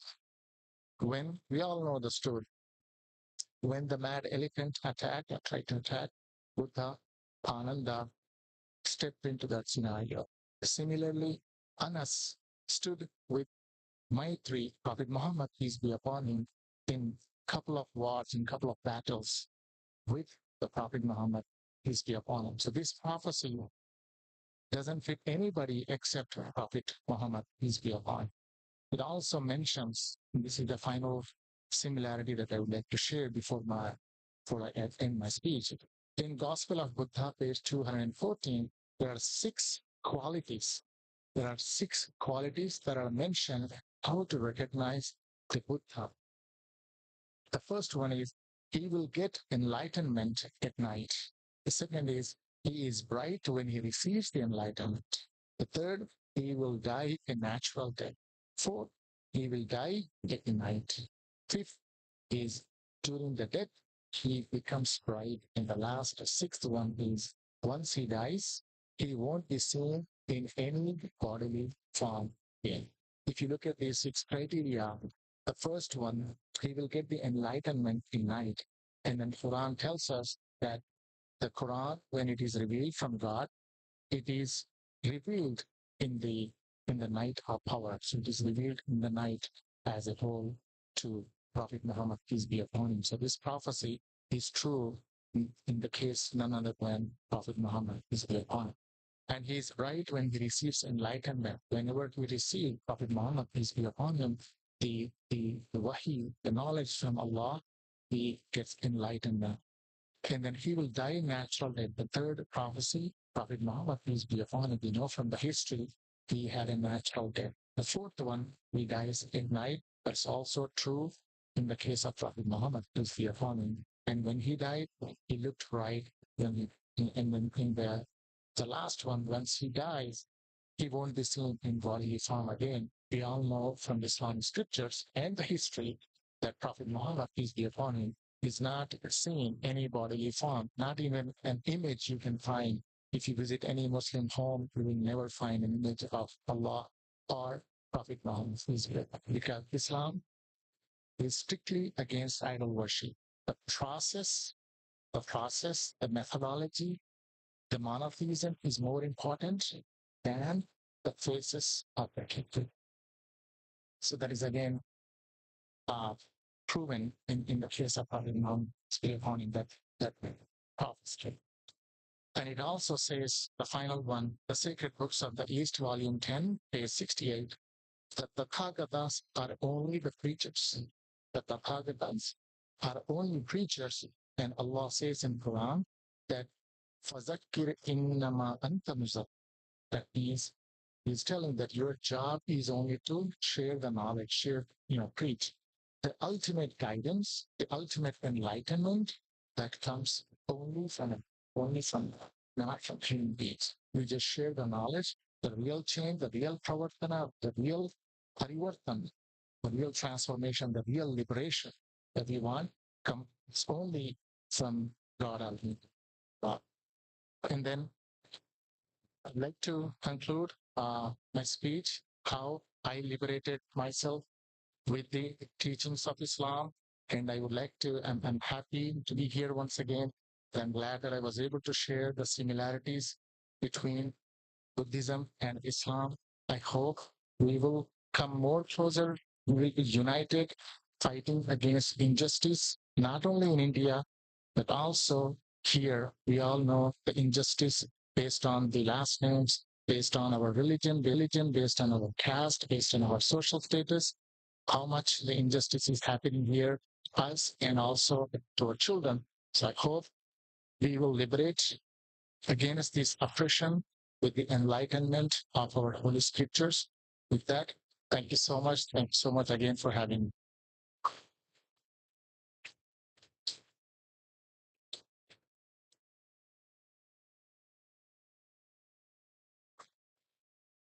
In front of God, everyone is equal. Wow, what a powerful speech. Thank you so much, Mr. Akil Mohammed, for sharing your personal experience and explaining the four pillars of Muslim and similarities between Islamic and Buddhist culture. Thank you so much. I would like to, yeah, your specificity, your knowledge, and your life experience are really admirable. As a token of appreciation, I would like to call Mr. Bankar to come on stage. Mr. Bankar, yes, please come on the stage and offer your flag.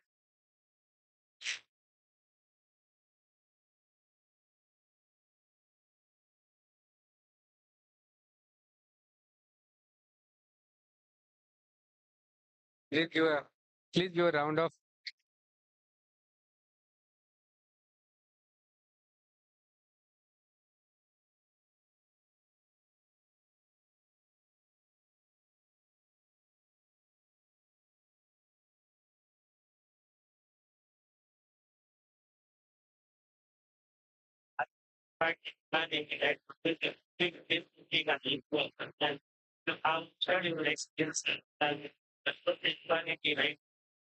how the corporate as well as like the Buddhism, like really not in this direction.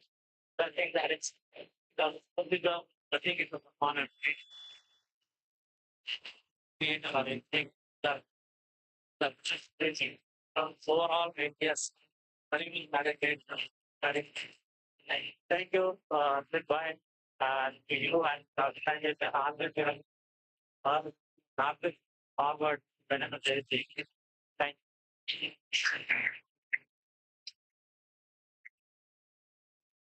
But I would like to request Mr. Akil Mohammed's family as well on the stage. And Dr. Okay.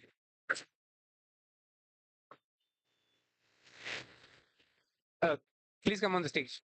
Please come on the stage.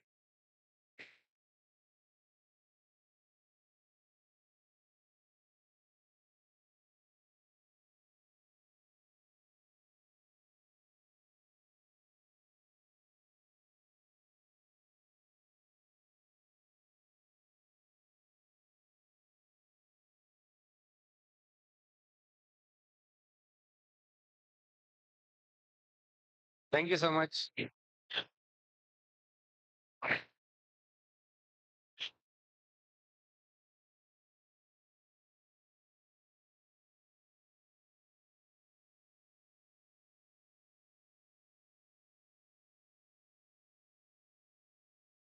Thank you, girls. Thank you so much.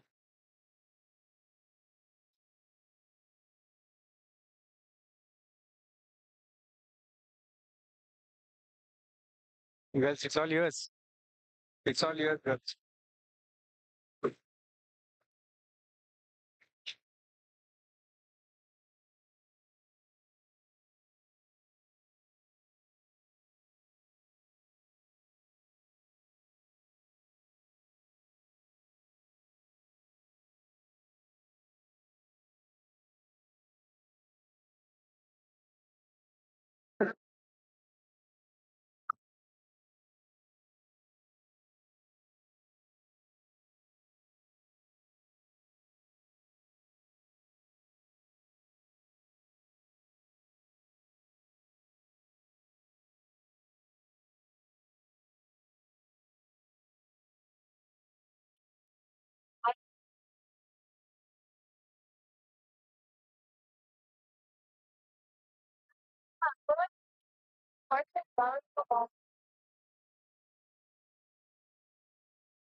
following the Eightfold Path, can embark on a journey towards the life of confidence, passion, and liberation. Thank you. Namaste.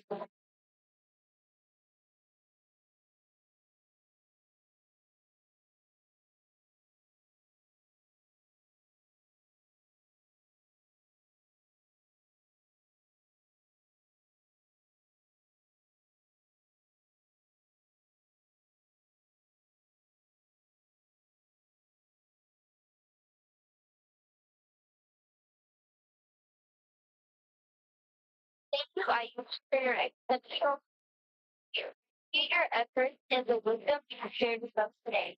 Our next performance is a speech by Ara Safi, focusing on the life of Dr. Bhim Everyone. Please welcome on stage Ara Safi.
Hello.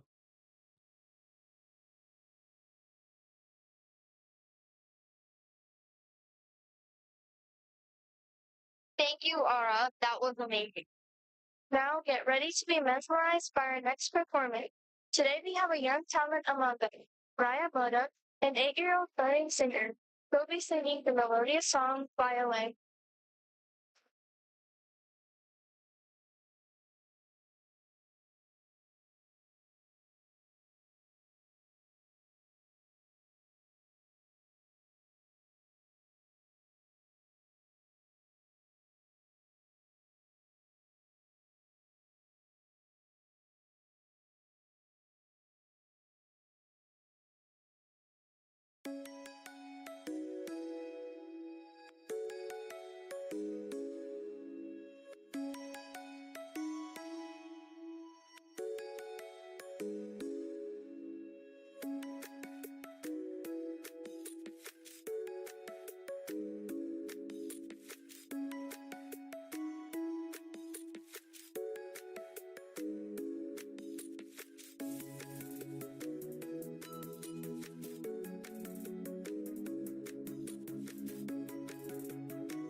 Thank you, Raya, for that lovely performance. Gunjal, she is such an amazing singer.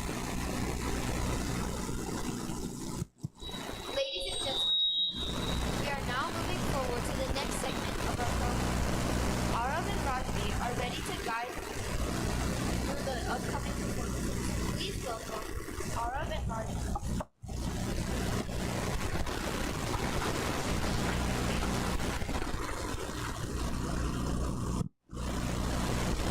Thank you, Gunjal and Ridhima. Please give a huge round of applause.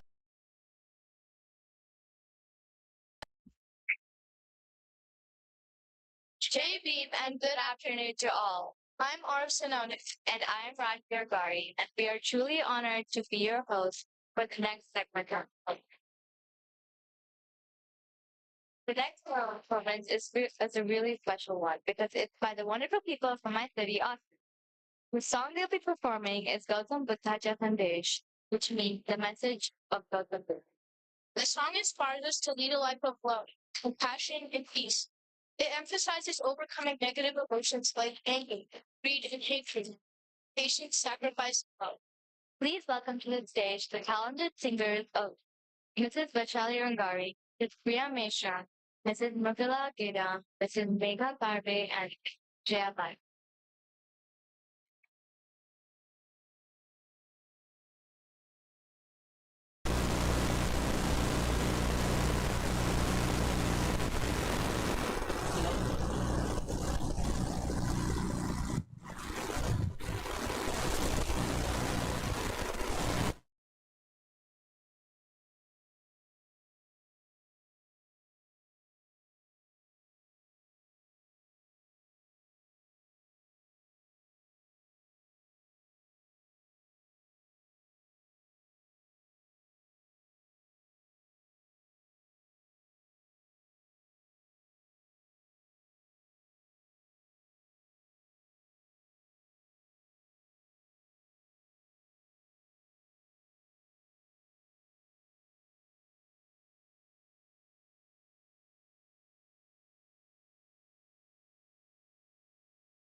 Let's give them a huge round of applause for that incredibly moving rendition. Continuing with our series of insightful presentations, we would like to invite Ahan and Sali. Ahan, are you ready?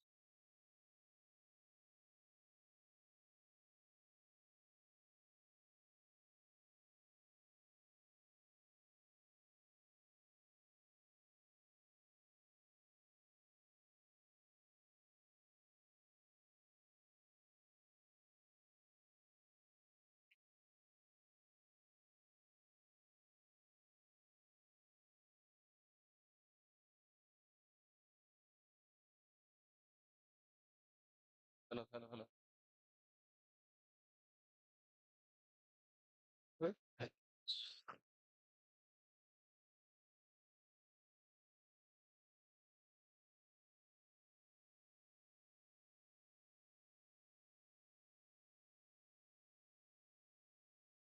No? Okay.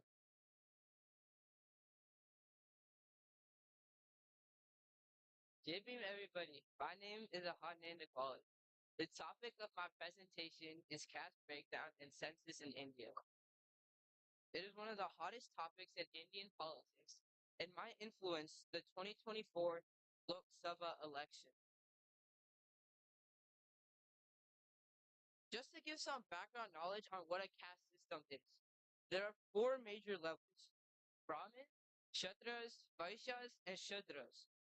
It is believed by Hindus that there is a god called Brahma, and Brahmins come from his head, Kshatras from his arms, Vaishyas from his thighs, and Shudras from his feet.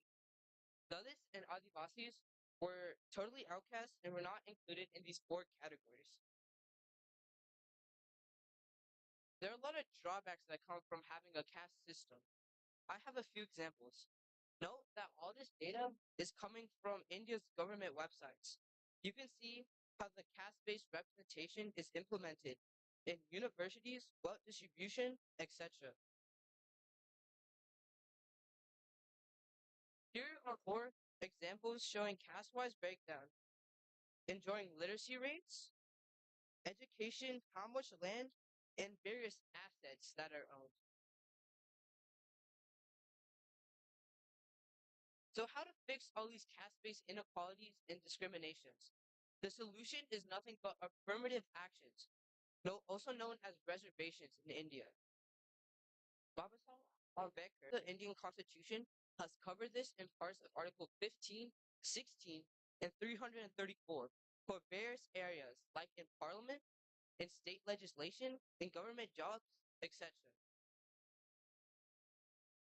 One more thing to note is per Indrasani versus the Union of India case in 1992, there's been a cap of 50% on reservation with a reason to protect the talent and the merit.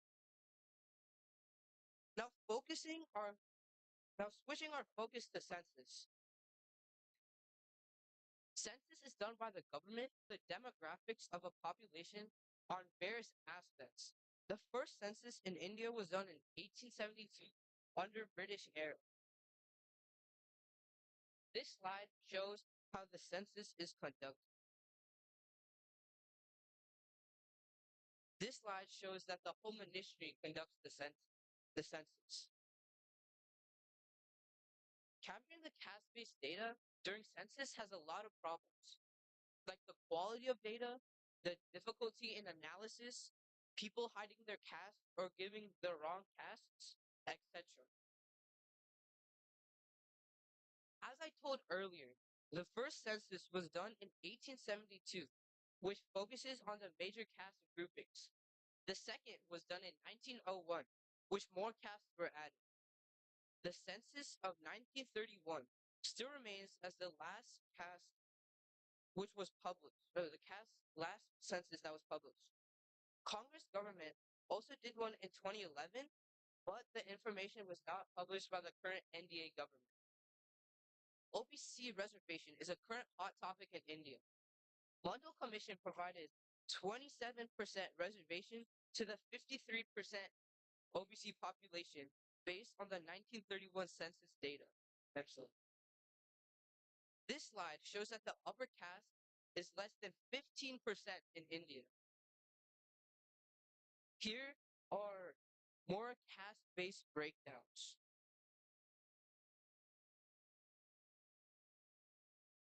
The 2011 census was very important, which was done by the UPA government. It divided the population in 46 castes and subcastes. Let's see who are included. Mostly, the Dalits and the Adivasis were included in the scheduled castes. There are a lot of parameters used to decide who should be added to the SC category. Primarily, it was the oppression they received by the upper caste that was the major factor. Thus, it was decided that Christians, Sikhs, and Muslims will not be added to the SC category. Buddhists were finally added in 1990. Coming to the more, there are agitations happening, and various castes are now demanding for reservation, like the Jat in Haryana and the Patels in Gujarat. The Marathas in Maharashtra realize they do not have representation in major government jobs and education, and most of the former suicides are from their castes. So after agitation, they got a 13% reservation, but there's still demand for more. In 2023, Bihar State released their caste-based census, and we observed that 63% of OBCs population, but only 27% get the reservation. Thus, OBCs are asking for more reservation based on their population.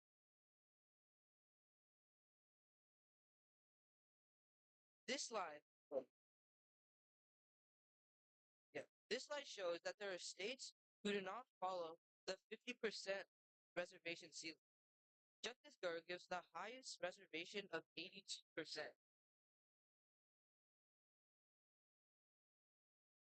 If you ask anybody in India about their opinion in caste-based census, if they're against it, 99% chances are that they're from an upper caste.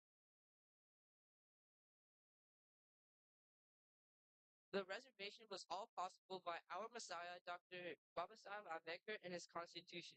Jai Bhim and thank you.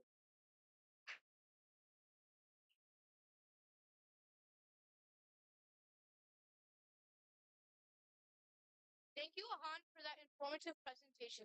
We appreciate you for your efforts. Ladies and gentlemen, brace yourselves for the next performance. The next performance is a rendition of the song Pratham Namo Gautama, which translates to First I Bow to Gautama Buddha. Please welcome on stage the talented singers from ABAT group from Dallas, Mrs. Shruti Zadav, Priyanka Dhone, Shilpa Kankal, Sharbari Gadbir, Alpana Modak, Kunda Bankar, Jyoti Devdave, and Ms. Yasha Nangal.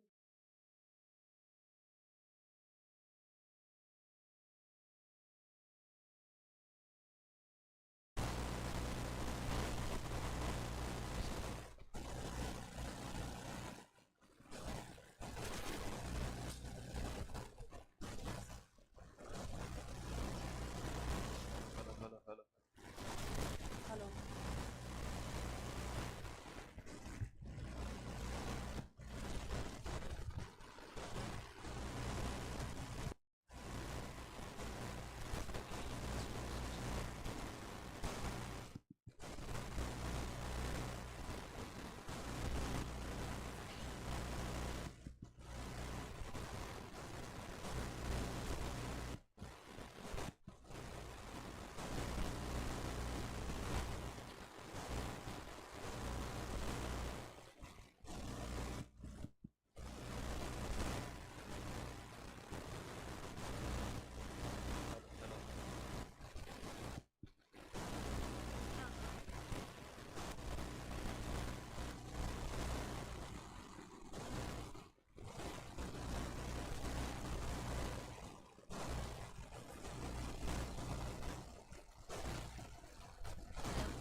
beautiful voices fill the hall with harmony, and thank you so much.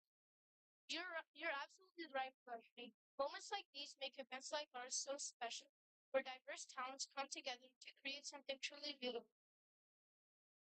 For the next performance, please welcome on the stage Arush Warrior. Arush will present a speech on Sivat Ashoka and the rejuvenation of Buddhism.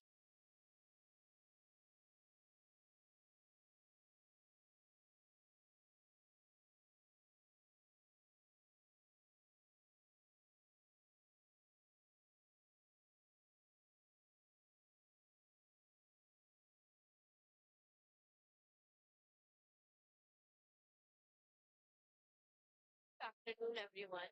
I hope that you're having a good time. My name is Arush. Today, I'll be paying my respects to Teacher. As we know, King Shunga, as we know, said, it started King Shunga. That just like that. The truth is, he said, back up to it. He also said, yeah, tip and speak up and to fight. In 263 BC, Joshua was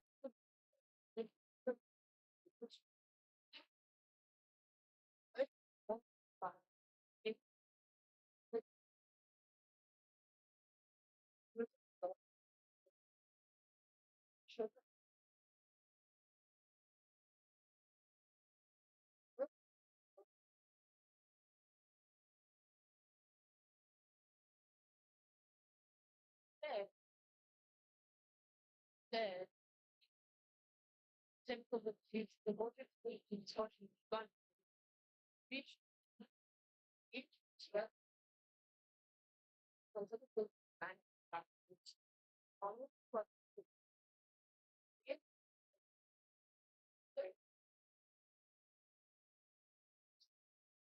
was the purpose.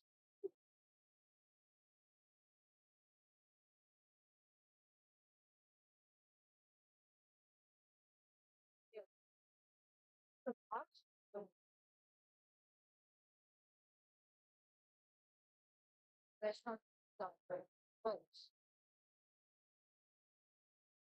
it was it was that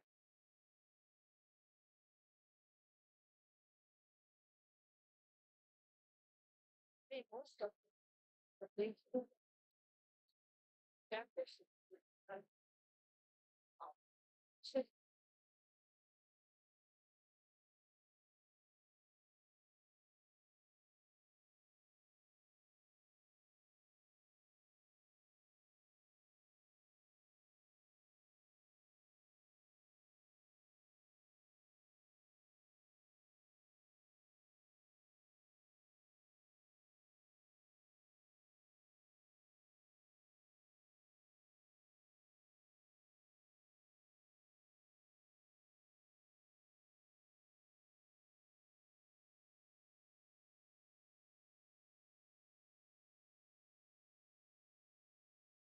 thank you, Arish, for the next work.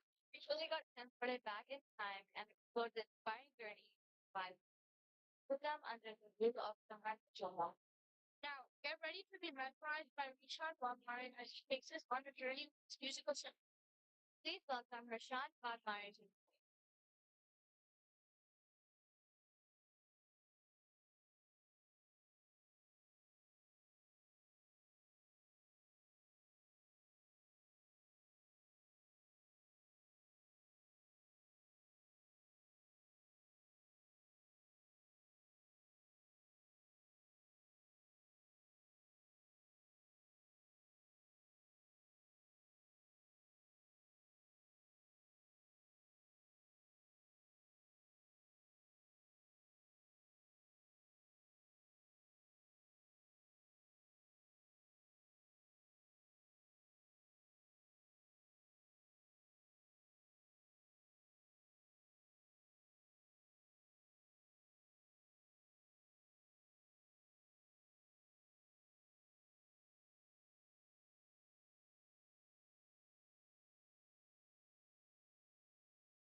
Bhim and good evening everyone.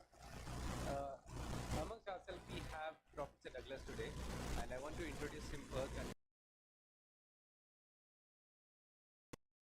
is an honorary research associate at the Center of India, South Asia Research University. It's founder, principal of their Nagpur, Canada. He is a visiting assistant professor, history at Fort King's College in Nagpur, Colorado. He is a historian of South Asia, Buddhism, colonialism, and has taught at University of British Columbia, University of Washington, University of Chicago, and Dalit Buddhist.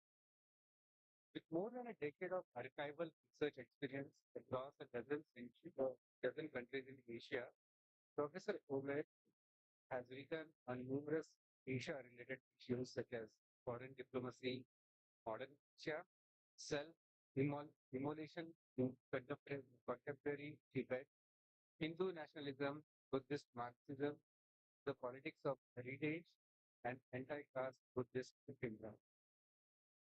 His first book, Dust on the Throne, the search for Buddhism in modern India, was co-published in 2023 by Stanford University, along with Navayana Publishing. The book tells the story of Buddhism's rediscovery and revival in India, its global manifestation and influence in role that Buddhism and colonialism play in making modern South Asia. Alongside his formal academic work, Professor Ober has designed and run several experiential educational programs in Indian Himalayas, Sino-Tibet borderlands, and Baha Peninsula. He has served on management committees and boards serving Tibetan refugees in India and Nepal, and on issues of global migration research and administration in Canada.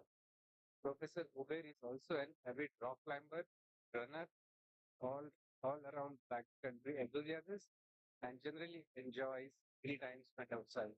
I would like to invite Professor Douglas on the stage and chat with us. Thanks so much.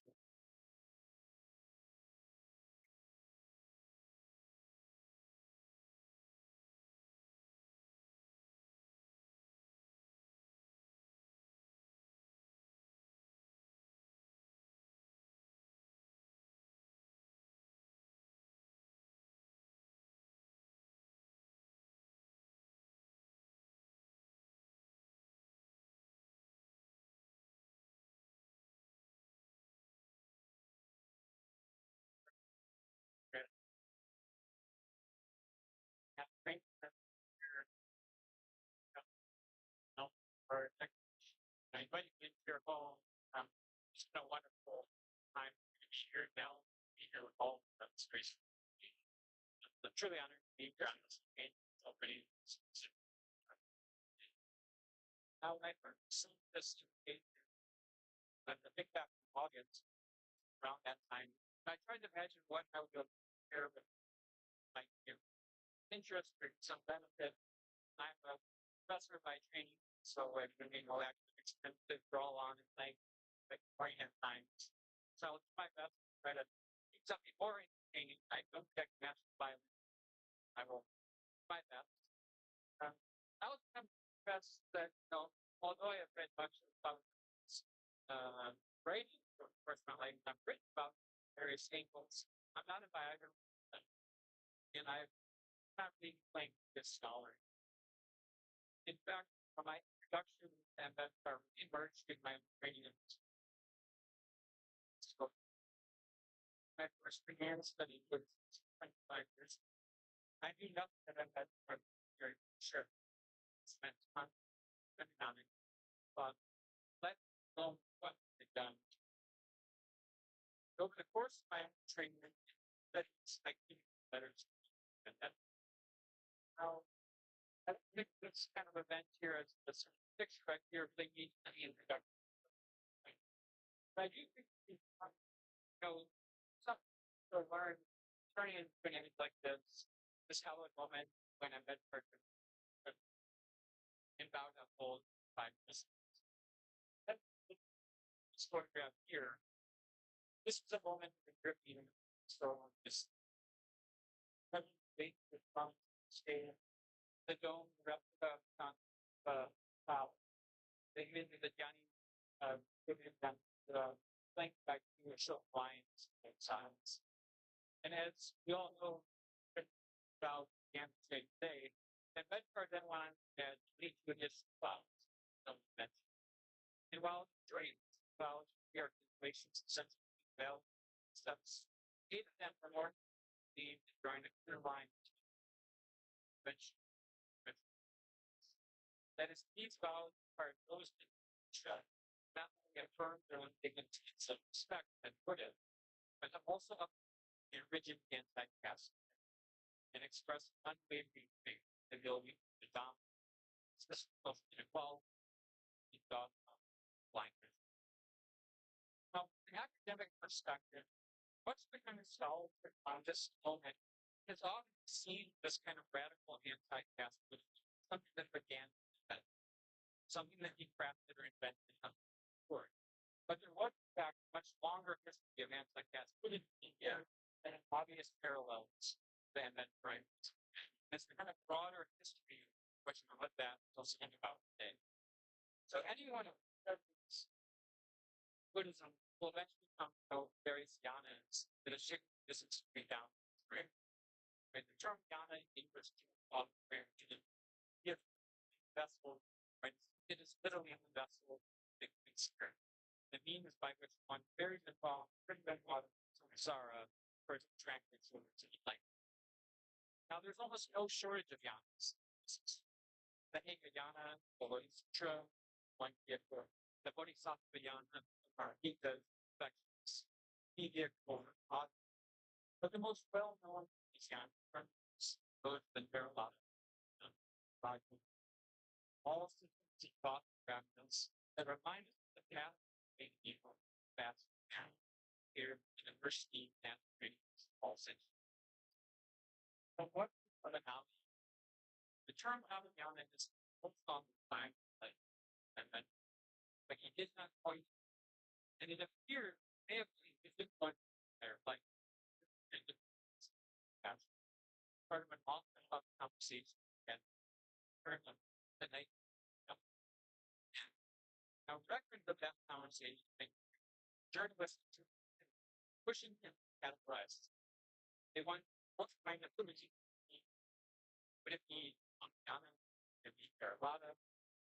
And Edward's response to indicate that he had no interest in classifying it into one or another.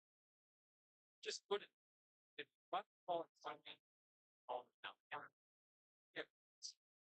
Now, we may never know what exactly Ambedkar thought about this. But again, in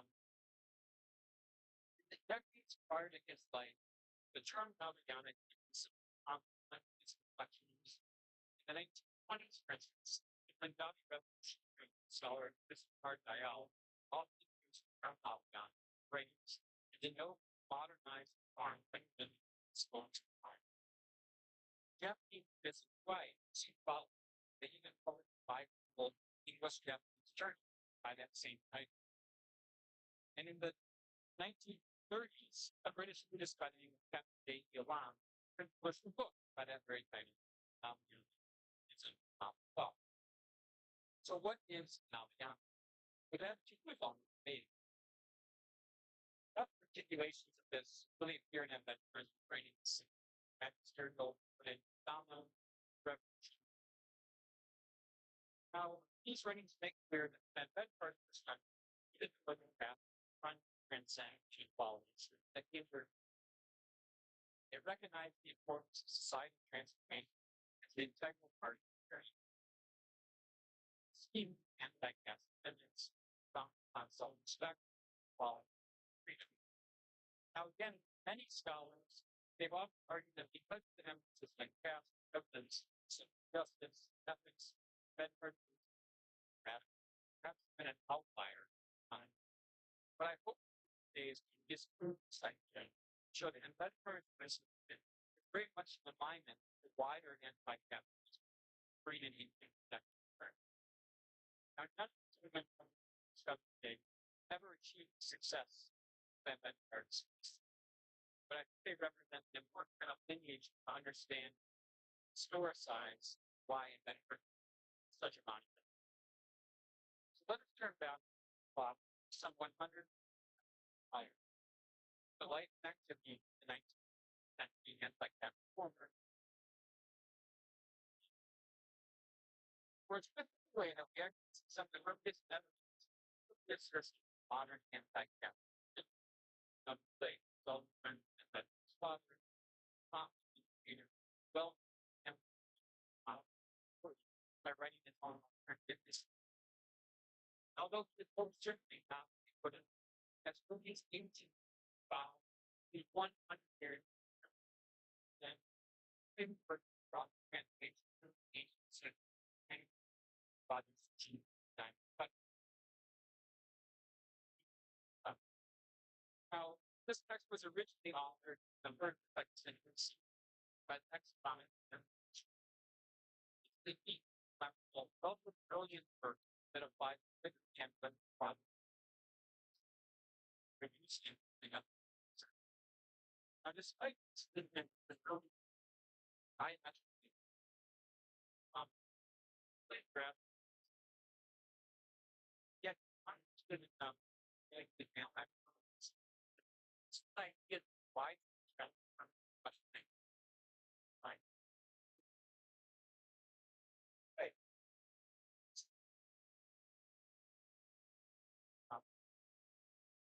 Yeah.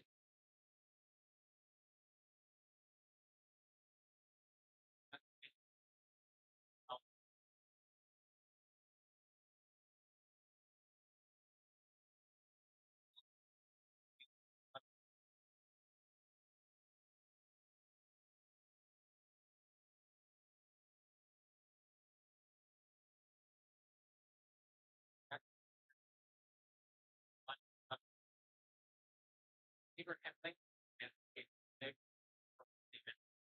big stars.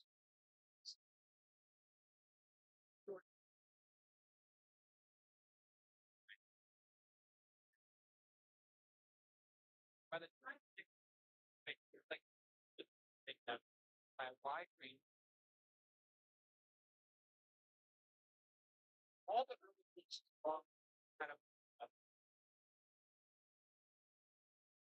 one of the United States art plan against much of that shop society. Now called college. It's still very much now. And this formed in 1898, my mind was looking greater neighbors, experience past discussion, let them project. Right? Yeah. They don't much all but and then big graph first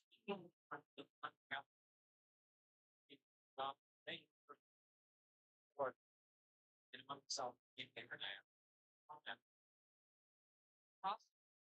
fire frame under well and it makes stuff on the comfort of the neck.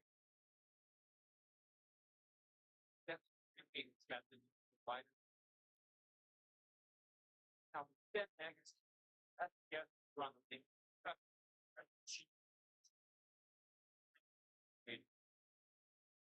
On the side, well, he writes something. However, project that's in and what now makes.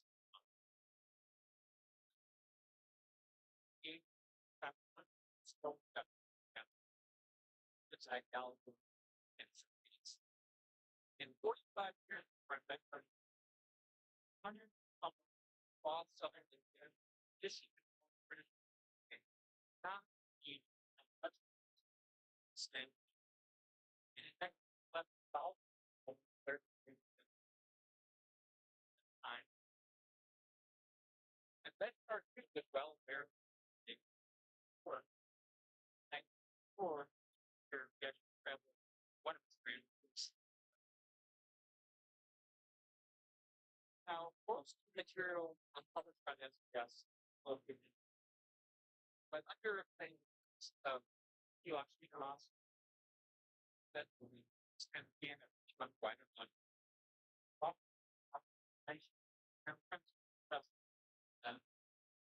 And the native speaker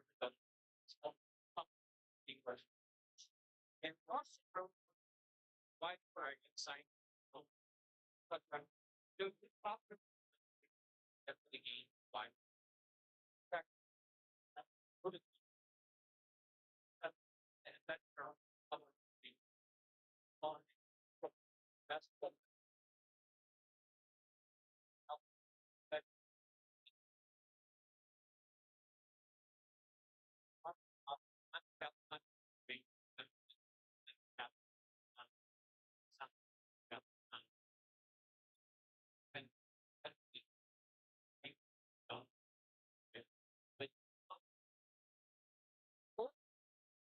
had a kind of rap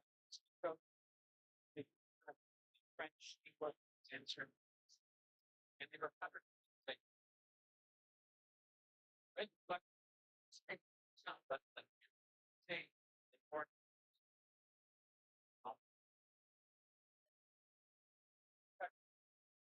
like it's not that's something but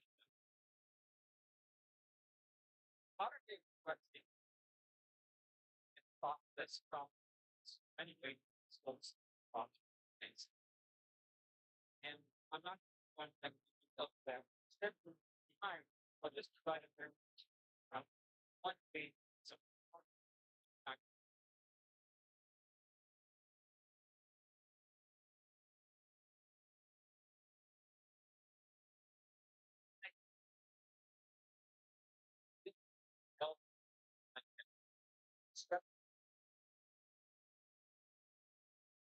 it all began in a founding room and press down and at return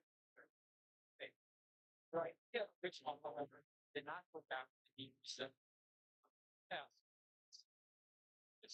It folks based on the idea they were descended past would migrate here on according to all of the Melbourne migrant and first on their anti-tax.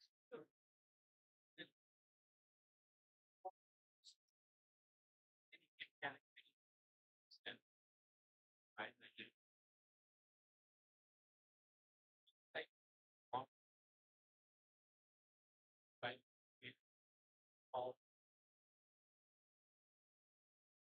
I think some out and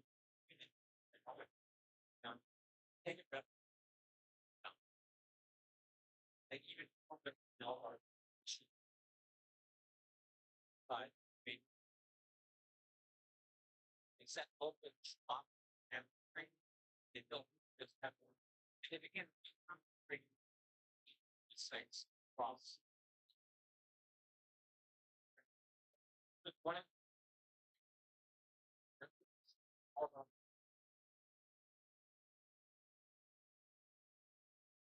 is the game say that you can find looking in everything and then black when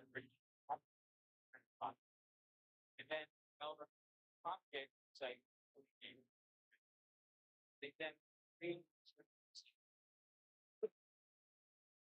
to the Bible and write it modern description of say of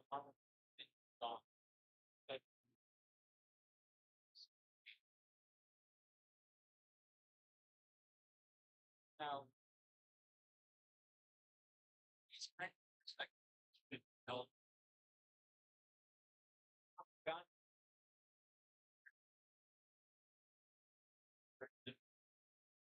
but the next line the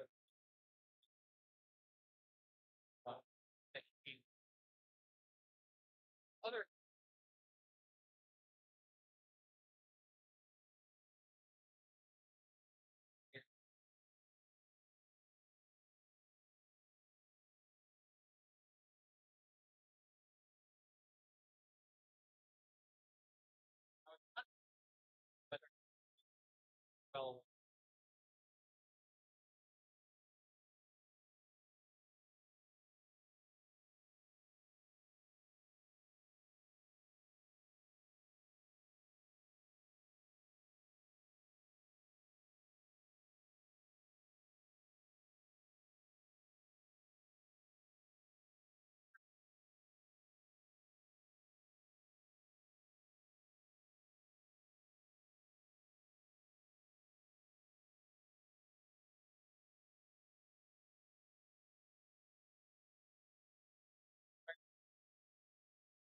Buddhananda all the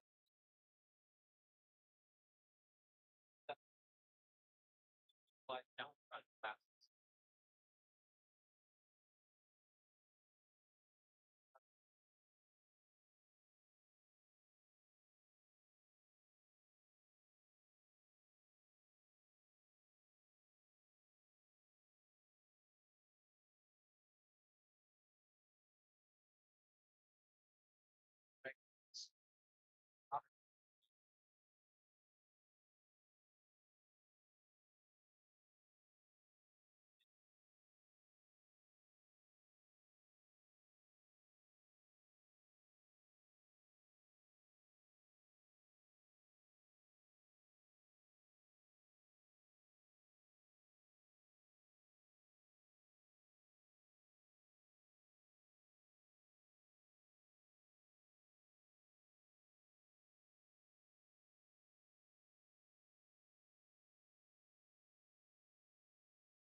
That's for one of the men with one thing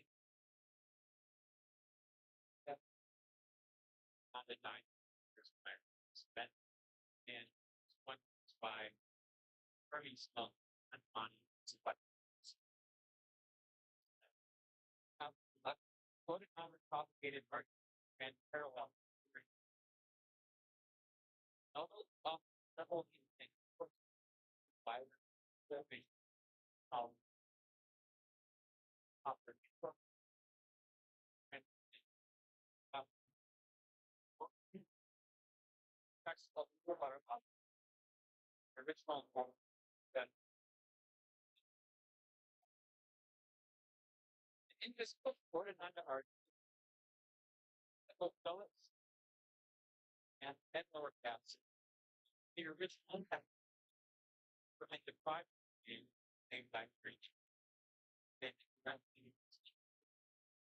quoted under all this political mobilization Congress modern by returning to the original and then the neatness down front and front all right. That's the argument. It's in much coordinating finding. A different argument from law for inventors standards by the rock and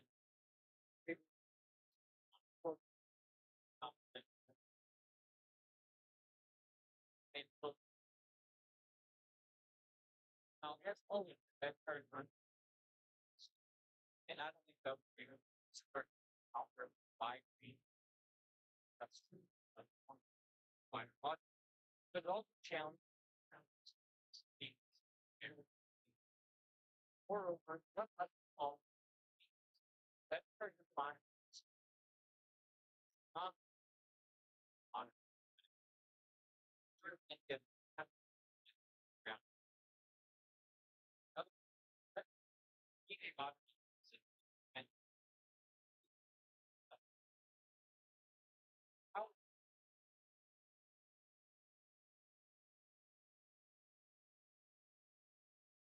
return on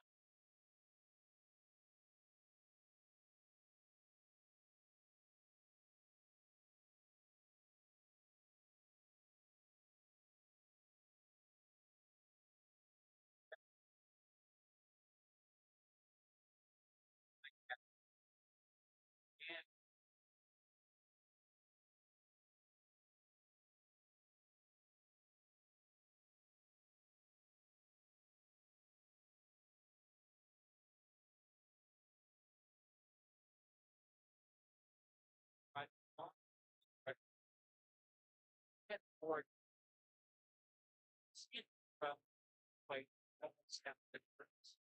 It's the thing. I want to that. More than 90% of all veterans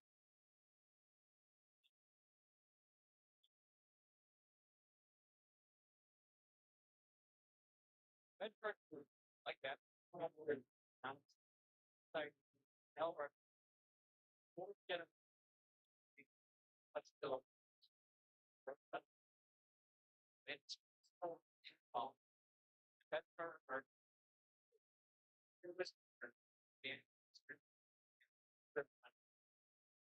recognize those pieces stuff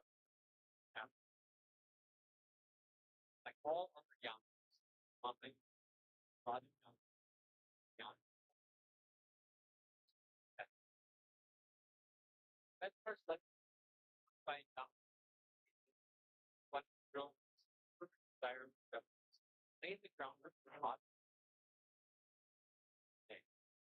proclamation the first thing what the time declaration have certain guidelines all so meant to in certain things are being and not just thousands, not just India, Dhamma Chakra Pravartan Din, signified in work and a thing and so giving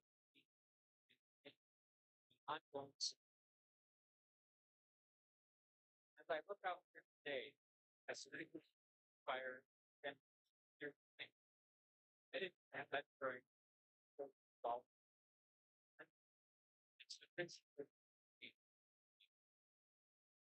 It looked good.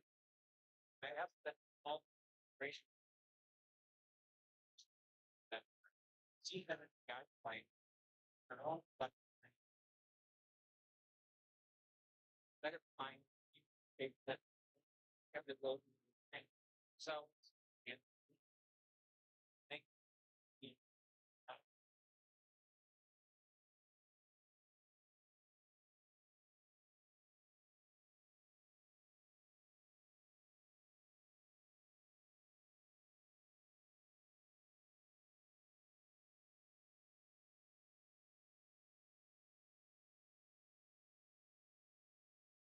right.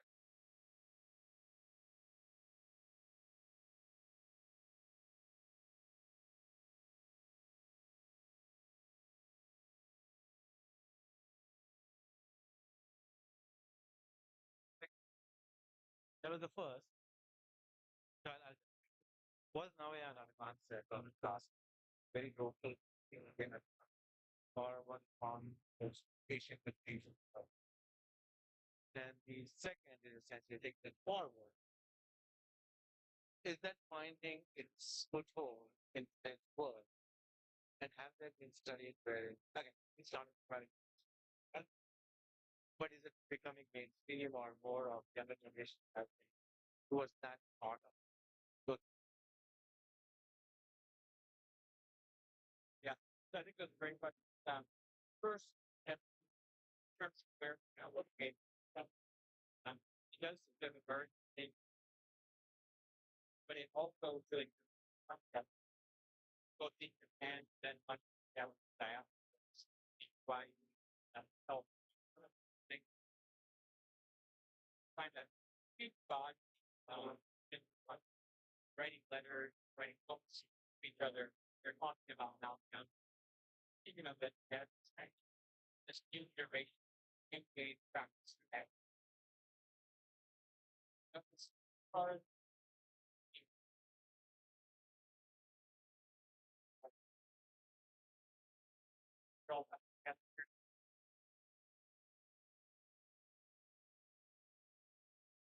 I think at some level I already know it. I see the way it resonates with some other things. Often for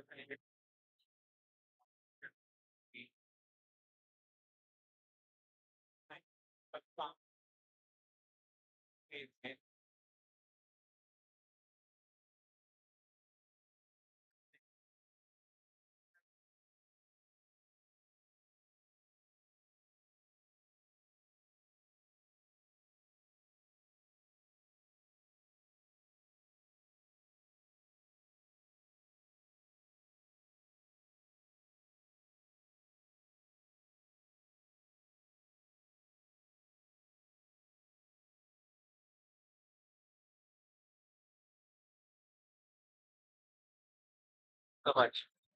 I also read that you were a bit runner. You already shared some of your experiences. Well,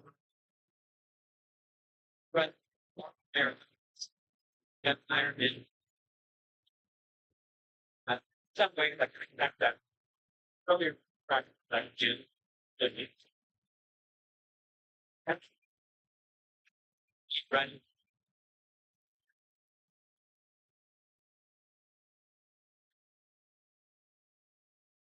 Thanks so much, Professor. Professor Vicente takes comment. Thanks so much for so informational speech. Please give a round of loud applause for Professor. I would request Mr. Banka to please come on the page and hand over a bit of appreciation.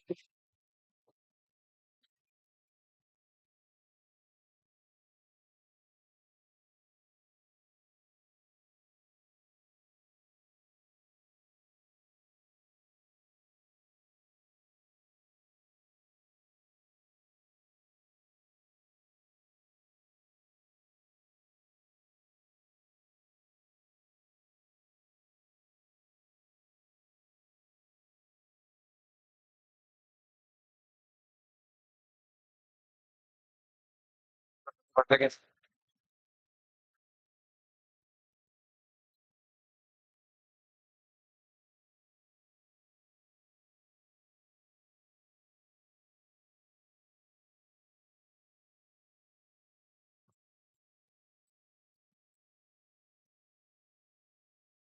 Next commented to be a declaration of physical entity. We have an electrifying line of Genta that experience. Let's welcome our talented dancers, Parishka Gera, Ujun Meshram, and Charmi Singh. Good luck to you guys.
Come on now, follow my lead. Come on now, follow my lead. Gama bala, gama, gama bala, gama esa. Gama bala, gama, gama bala, gama esa. Gama bani pa gama, gama bala, gama esa. Za za za za gama basa, gama. I'm in love with your body.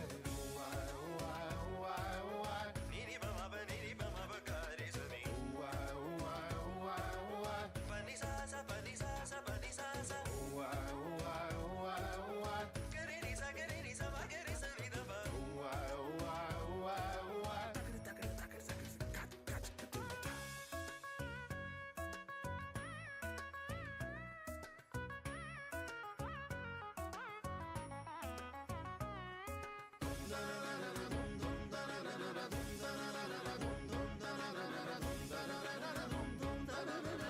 Now follow my lead.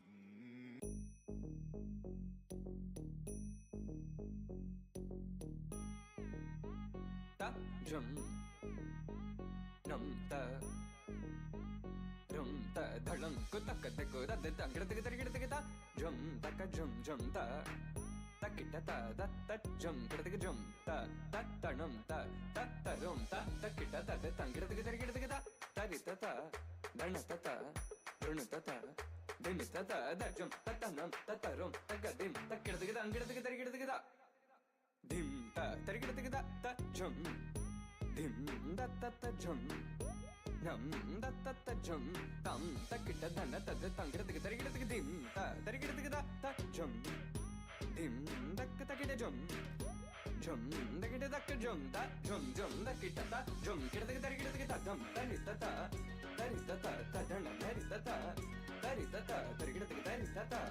dana ta jum dana ta gida ta jum dim da ta jum nam da kita jum ta dim tom nam ta gida di ta dana ta gida dana ta dim ta dana ta di ta dana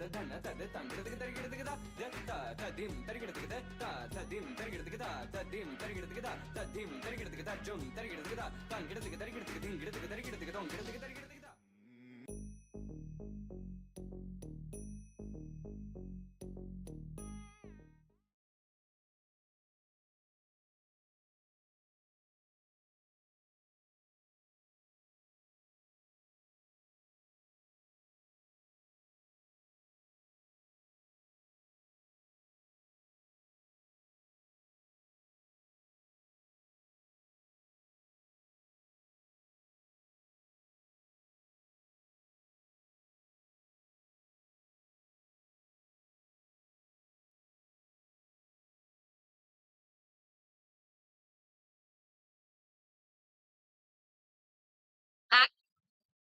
Y'all having it once more.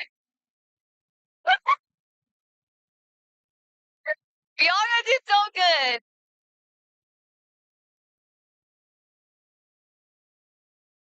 You guys are doing great. You guys are gonna do it once more.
junuta dim ta kirdaka junuta dim ta kirdaka junuta dum ta dum ta na na na na dum dum ta na na na na dum dum agapa dum dum ta na na de ra na na na na na dum dum agasa ra da dum da da da di ra na na na na na na na da da da dum da da da dum da da dum dum dum da na na na di ra na na na na dum kirta na di ra na gama gama ma gama ba ma ga sa ni sa kirta na di ra na gama gama ma gama ba ma ga sa ni sa kirta na di ra na gama gama ma gama ba ma ga sa ni sa come on now follow my lead come on now follow my lead gama ba ma gama ma gama ba ma gama sa gama ba ma gama ma gama ba ma gama sa ma ba ni pa gama ma gama ba ma gama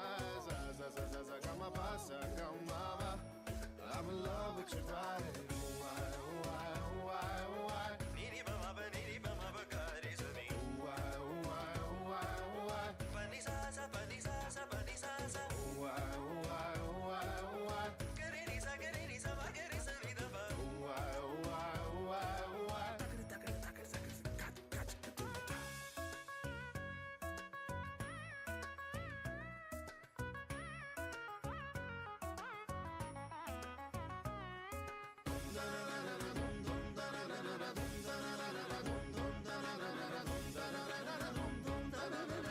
now follow my lead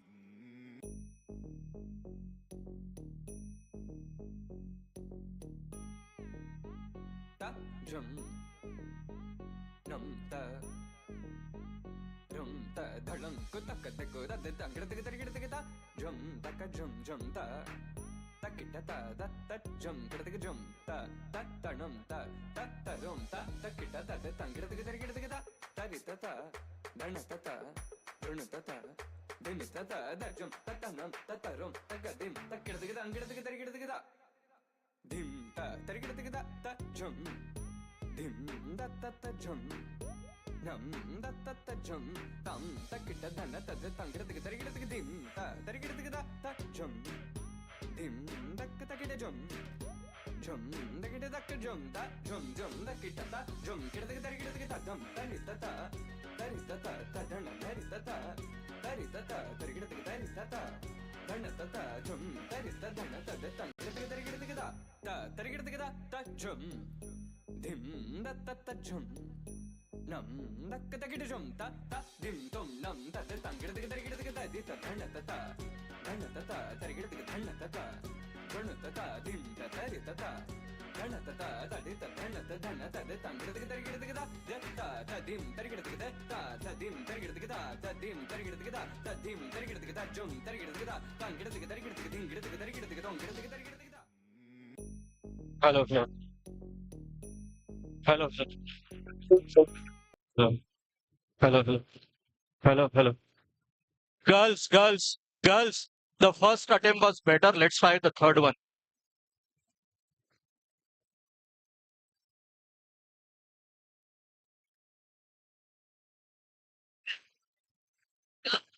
Hey, Hello.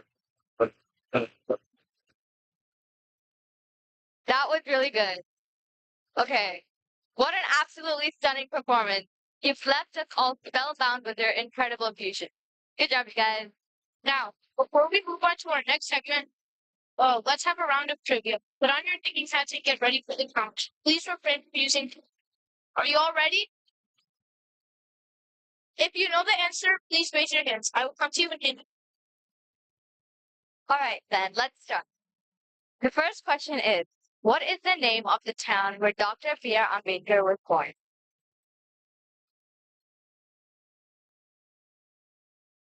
Yeah, that is correct. Good job. Now this town is known as Dr. Ambedkar. Thank you. That's impressive, everyone. It's fantastic to see your knowledge and experience. Good job. Next one. Right, then. The next question is, which Buddhist temple marks the birth, enlightenment, and death of Lord Dhamma? Raise your hand if you can answer. I'll give you the mic. Which Buddhist festival marks the birth, enlightenment, and death of Lord?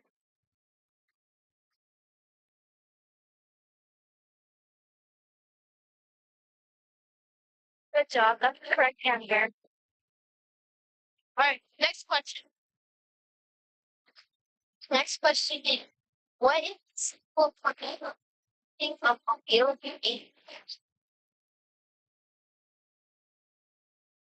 Sure doesn't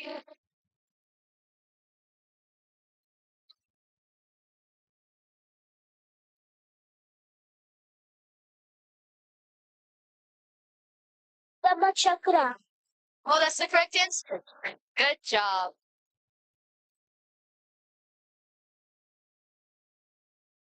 Okay, the next question is for the kids. What was the name of Gautam Buddha before he attained enlightenment?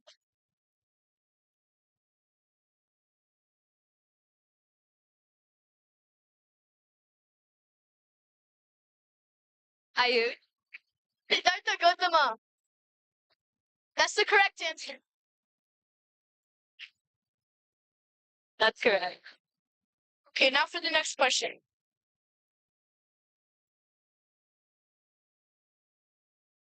Next question is, on which day and place, on which day and place the year of picture referred to Buddhism from thousands of its followers? That's the question.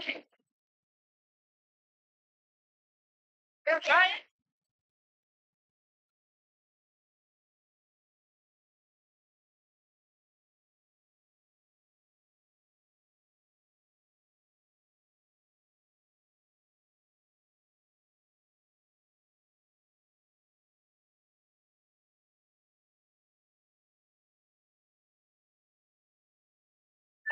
The answer. What Diksha?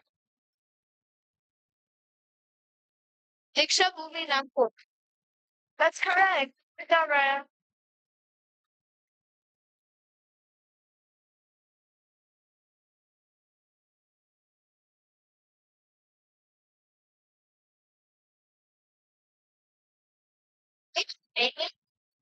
And by Dr. gave you an antique in order to allow them.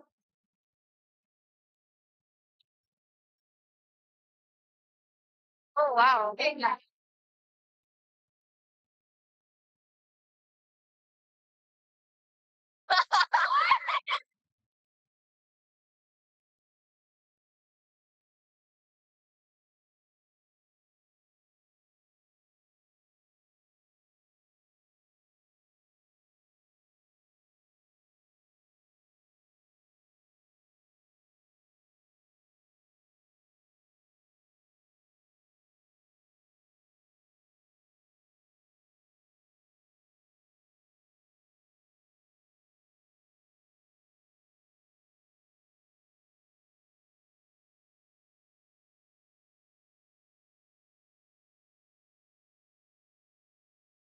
Does anybody other than Ahan know the answer? Anybody?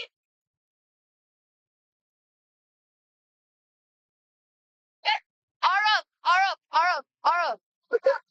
Arab, Arab.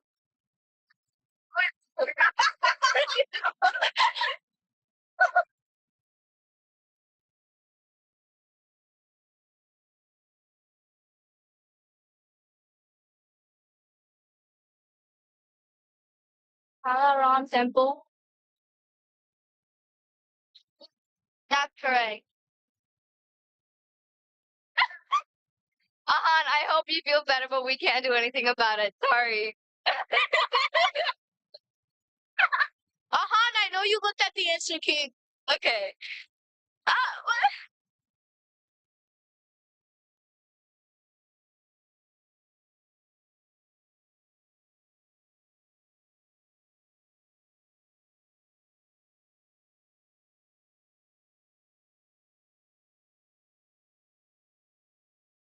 Okay.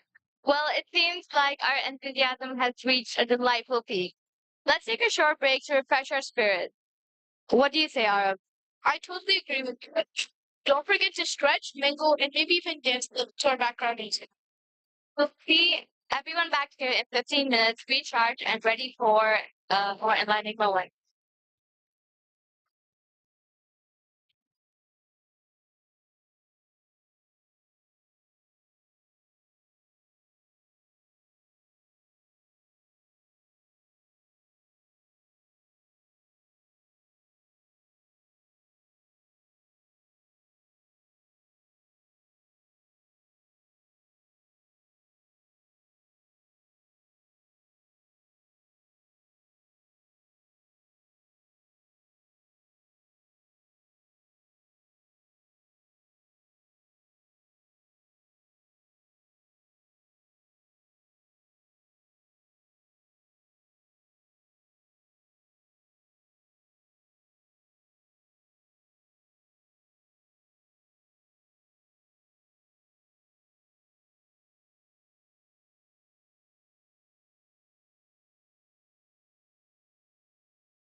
Hello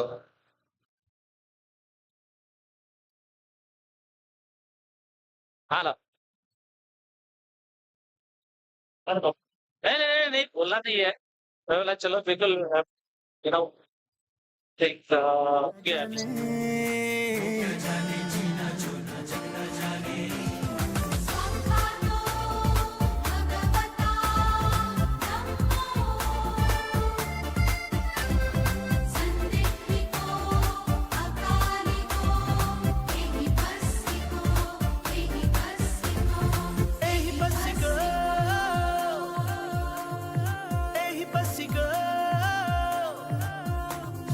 जिसको मैं देखूं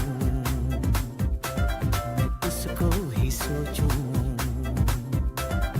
जिसको मैं देखूं मैं उसको ही सोचूं मैं उस पर ही विश्वास रखूं जिसको ना देखूं मैं उसको ना जानूं मैं उसको भला कैसे पूजूं अज्ञान के जाल को तोड़ूं छोड़ूं मैं मन को करूं शुद्ध चेतन सचेतन सचेतन यही बस गो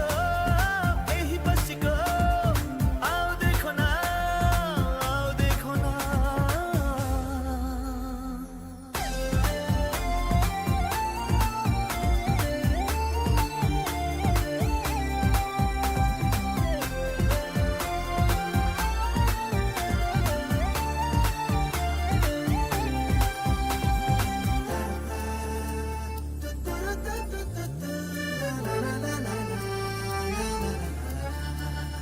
समझो समझो दिए की ये बोली समझो तो अंधेरा हो या उजाला फिर भी जले जलाओ तो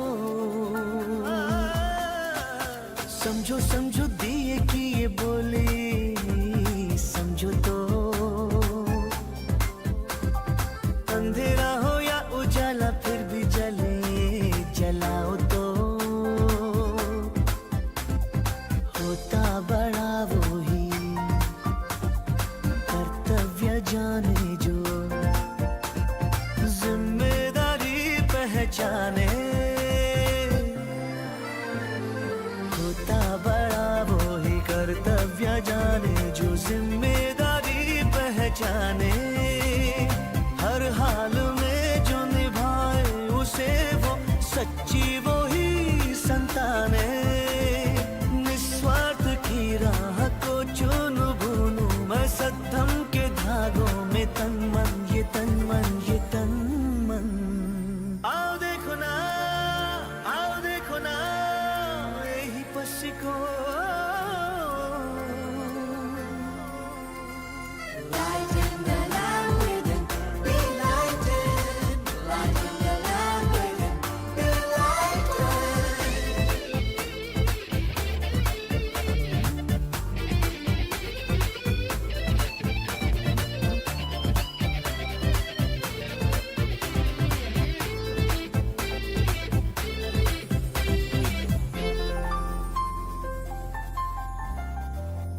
मंगल कर्मों से ही बनती है कोई जगह पावन।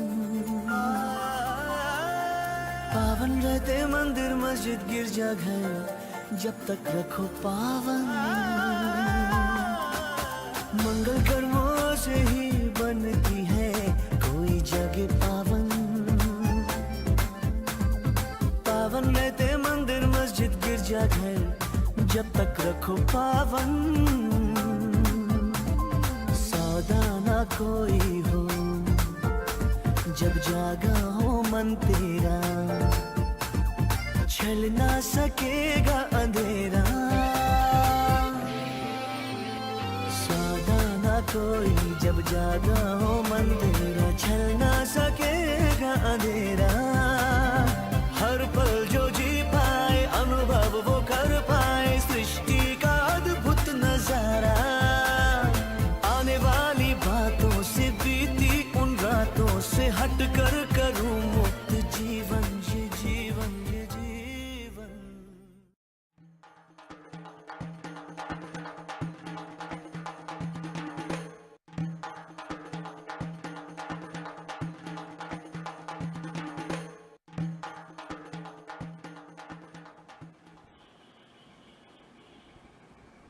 जय भीम माझ्यासाठी जात्यांत वर्गांत यांच्या शोषणाचा अंत, समग्र शोषणाचा अंत म्हणजे जय भीम.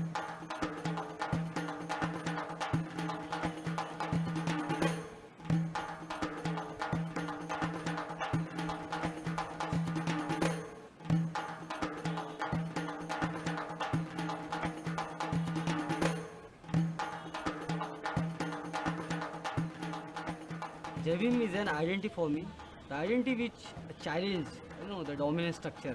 प्रत्येकाला जय भीम असं म्हणतात, म्हणजे त्यांचं नाम विस्मरण करतात. Jai Bhim is more than a word, and when someone says Jai Bhim, it means asserting for one's right. It's a slogan for us to move in a forward direction Jai Bhim is the word which gives me motivation. and call for unity for all our brothers and sisters. जय भीम म्हणजे अन्यायाचा प्रतिकार आहे. जय भीम म्हणजे विचाराचा जोहार आहे. Jai Bhim is the voice of voiceless. Jai Bhim means we are the follower of Ambedkar. ते माझ्या मुक्तीचं घोषवाक्य आहे.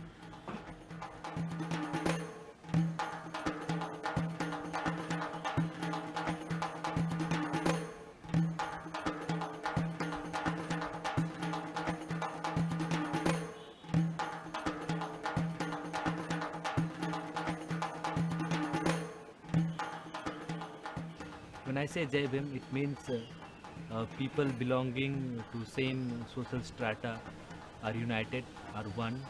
Feeling of solidarity among the people. हम खुद ही एक अपनी पहचान ढूंढ पाए. It's our culture. I connect my struggle with that word and connect the struggle of Dr. B.R. Ambedkar. To show honor and respect to our beloved father, Dr. Baba Saheb Ambedkar. An aspiration for, for me, for all the people. I used to say this word to remember the battle of Dalit.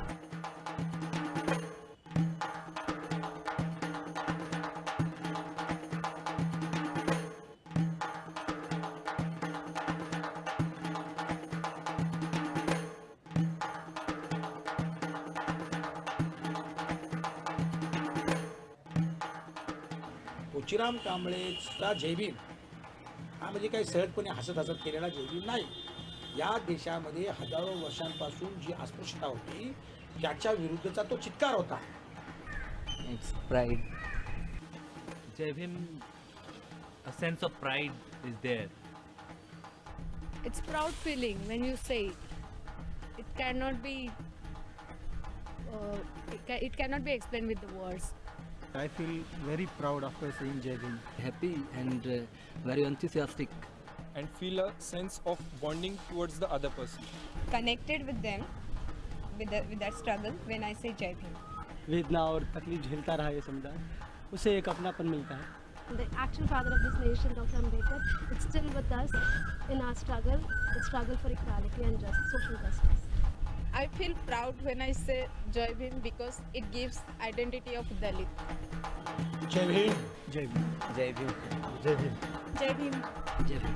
जय भीम. जय भीम जय भीम जय भीम जय भीम जय भीम। जय भीम।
सहारे जो प्रज्ञा के चले तो चले कारवां, सहारे जो प्रज्ञा के चले तो चले कारवां, संगशील करुणा का आंचल जहां, संगशील करुणा का आंचल जहां।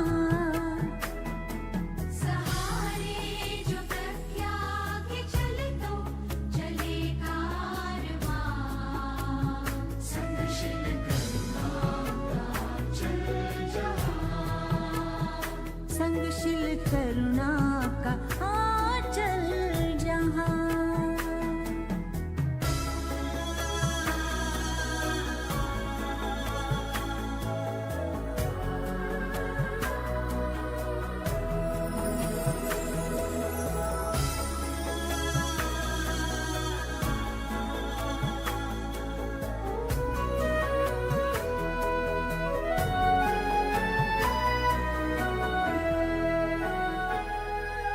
चिंता किसे नहीं सांसों की, फिर भी गिनती नहीं यहाँ ख्वाबों की।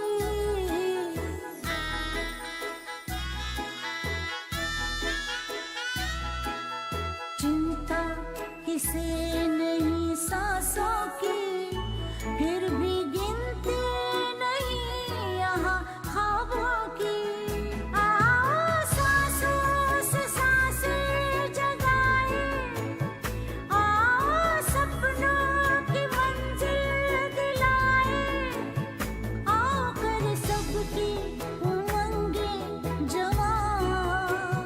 संगशील करुणा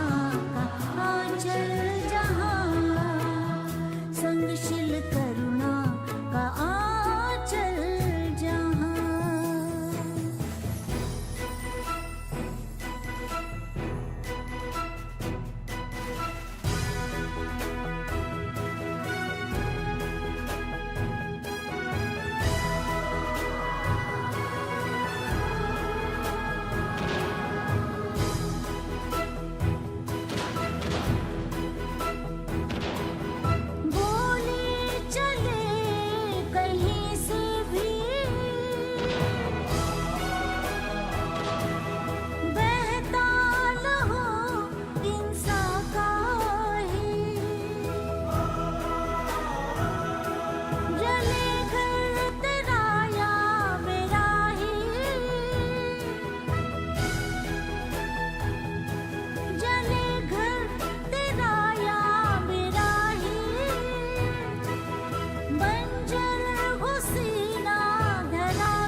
संगशील करुणा का आंचल जहां, संगशील करुणा का आंचल जहां।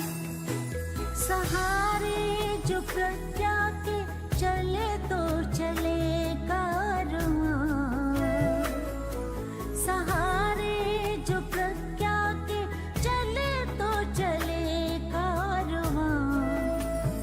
संगशील करुणा का आंचल जहाँ, संगशील करुणा का आंचल जहाँ।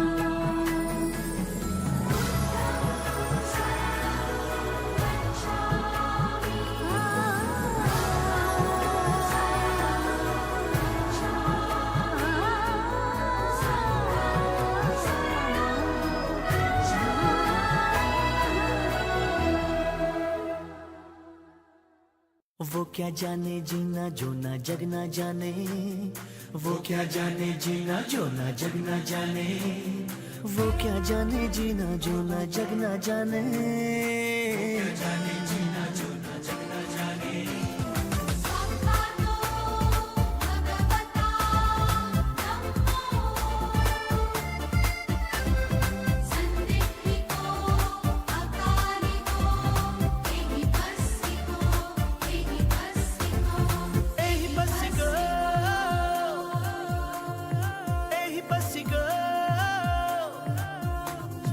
जिसको मैं देखूं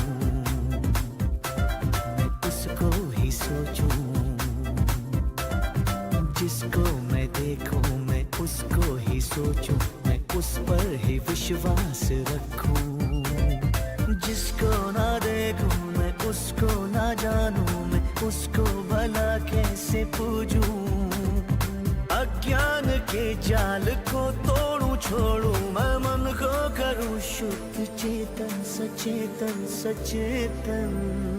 यही बस को, यही बस को, आओ देखो ना, आओ देखो ना।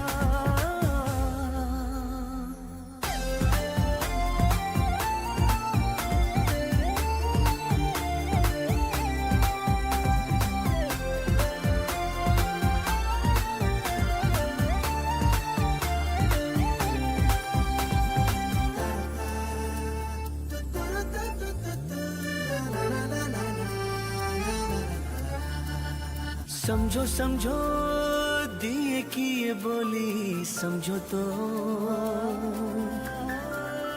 अंधेरा हो या उजाला फिर भी जले, जलाओ तो। समझो समझो दिए की ये बोली, समझो तो अंधेरा हो या उजाला फिर भी जले, जलाओ तो। होता बड़ा वो ही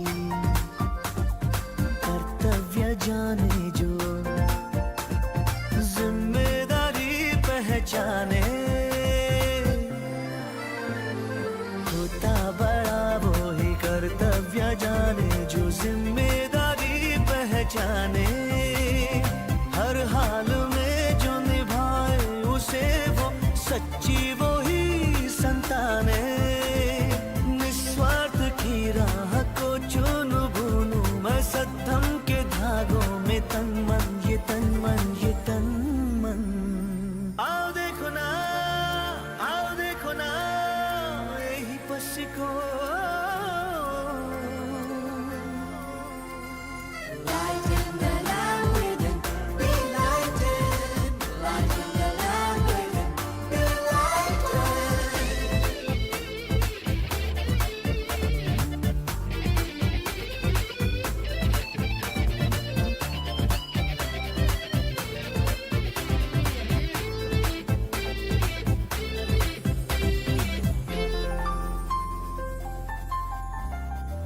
मंगल कर्मों से ही बनती है कोई जगह पावन। पावन रहते मंदिर मस्जिद गिरजा घर, जब तक रखो पावन। मंगल कर्मों से ही बनती है कोई जगह पावन। पावन रहते मंदिर मस्जिद गिरजा घर, जब तक रखो पावन। सौदा ना कोई हो जब जागा हो मन तेरा, छल ना सकेगा अंधेरा। सौदा ना कोई जब जागा हो मन तेरा, छल ना सकेगा अंधेरा।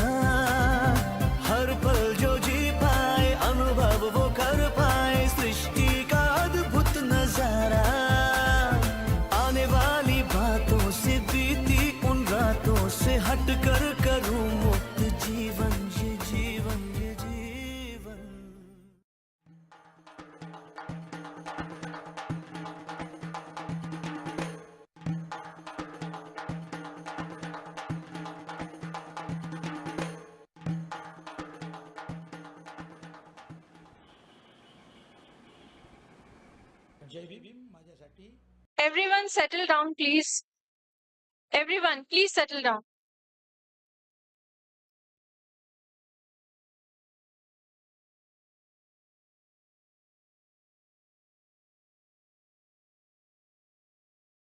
Kids, please sit down. We are about to begin the next segment of our program.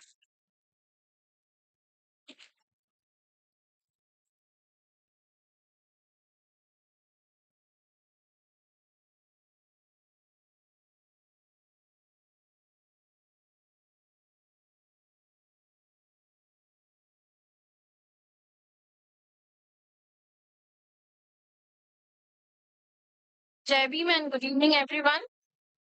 I'm Shruti Jadhav. And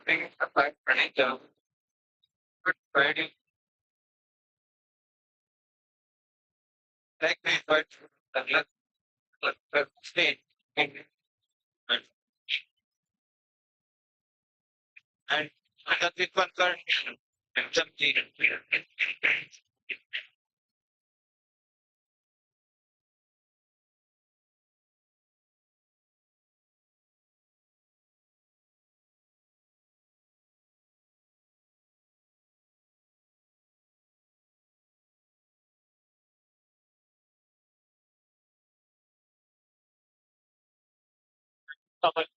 sa history of Buddhism in modern India, beginning with the 800s, up through the 90s.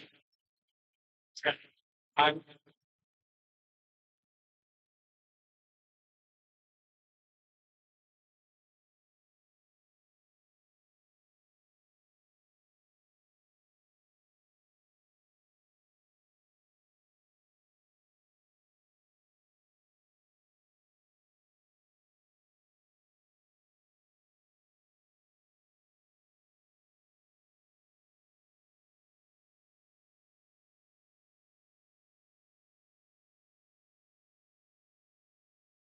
So, have yet another treat for your ears and your feet. Please welcome Ayush the way to the stage. Ayush will be playing a beautiful melody on his keyboard. So sit back, relax, and enjoy the performance. Ayush, please.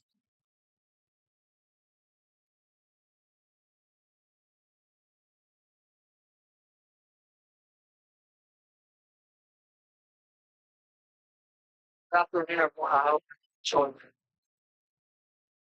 So right now, let's enter.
Dear everyone, and I wish you all a happy Dhamma Chakra Pravartan Din.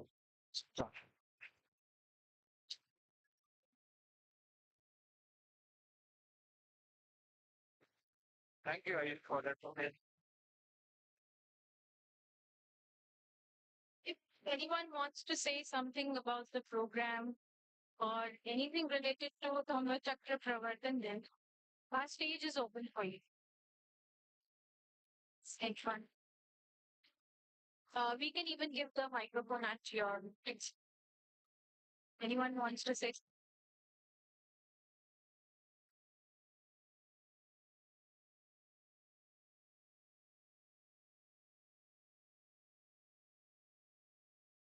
Let's on to the next section.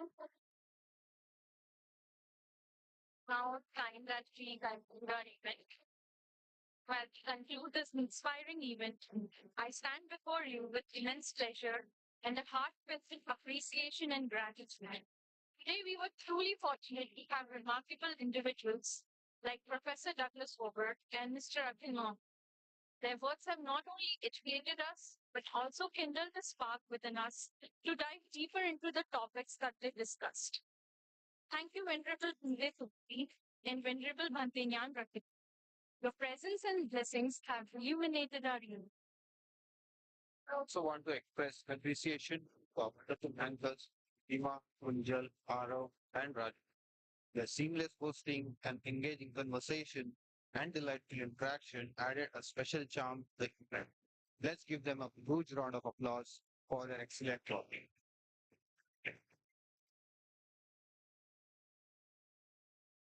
A special word of thanks to all the participants who showcased their talents and shared their knowledge with us.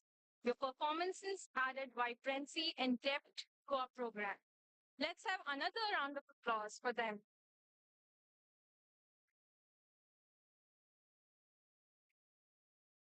To all the ABAT members working behind the scenes, our sincere gratitude and heartfelt thanks for your invaluable contribution to this successful event.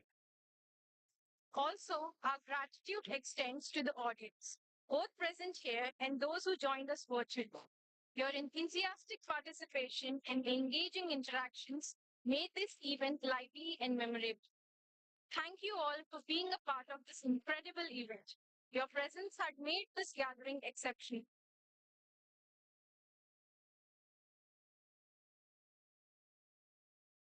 So we'll now move on to our next segment, and that is we would like to celebrate our incredible performers with gift distribution, and we would like to honor their dedication and hard work. I would like to invite Mrs. Kalpana Modak and Mrs. Shilpa Sukhal to kindly come up on stage and give away gifts and certificates to all the participants. Participants, please come on stage as we call your name. Shanaya Nandagavli,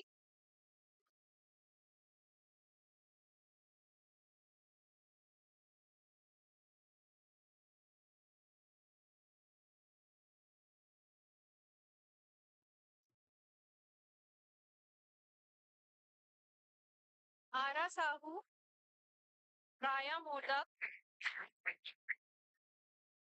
Kian is not here today. Can Rishan come and take his present? Arush More,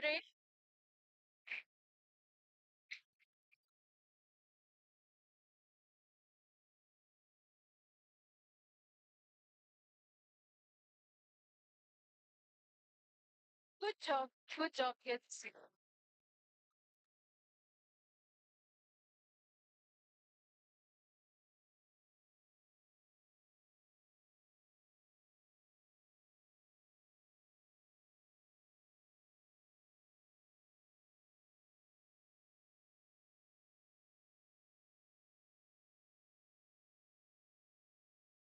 Kian is Rishan here.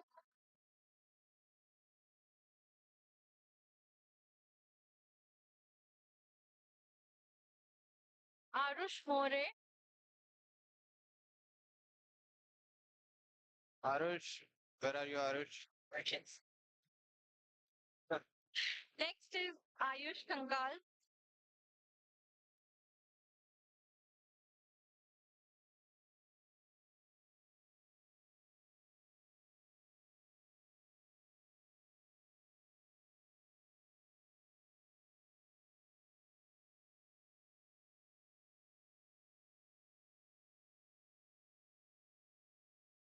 Charvi Meshra.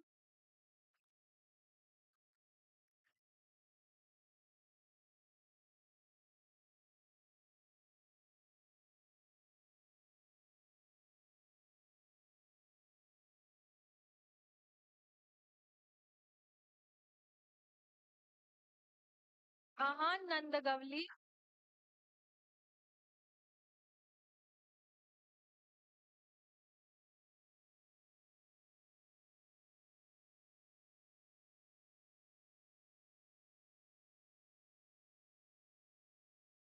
Kunjal Modak.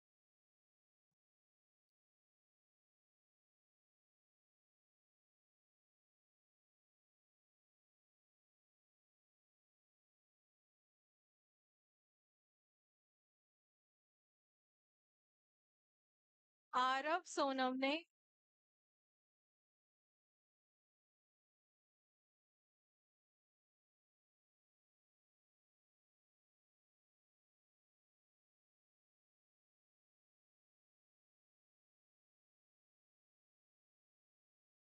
Arishka Gedam.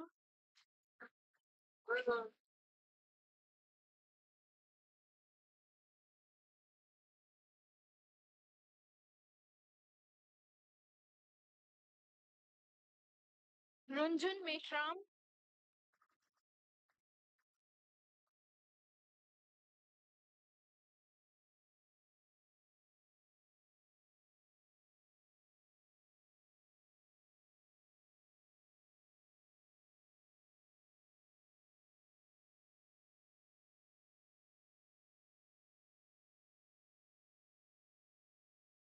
Rajvi Rangari.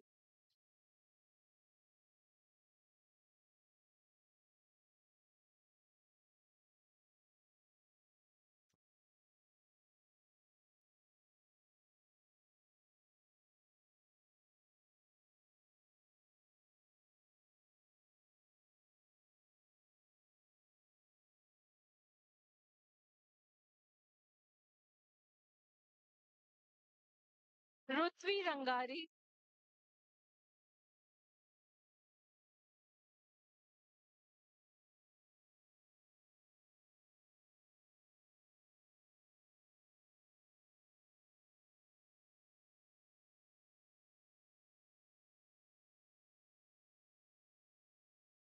Ridhima Kankal.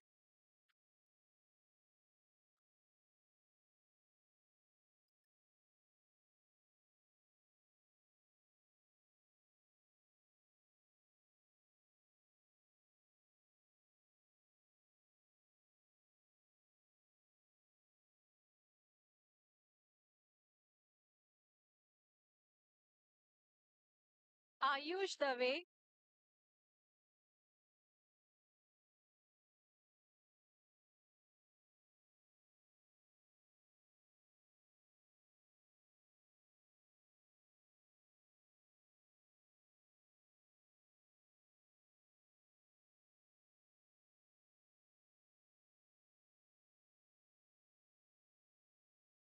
Thank you, Shilpa and Alpana. I would now like to invite Mrs. Jyoti Dave and Mrs. Vaishali Rangari to join us on the stage for prize distribution.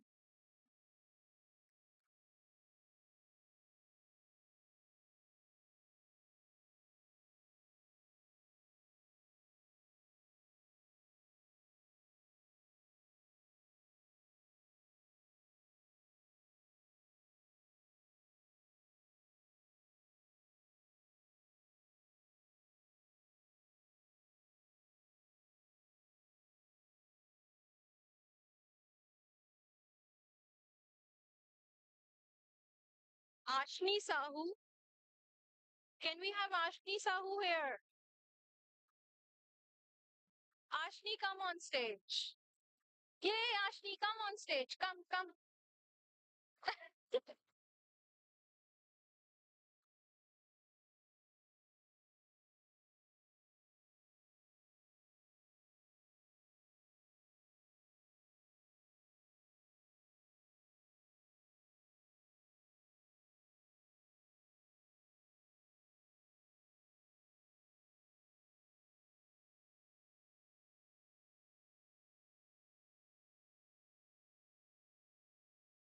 Shaina Gadvir.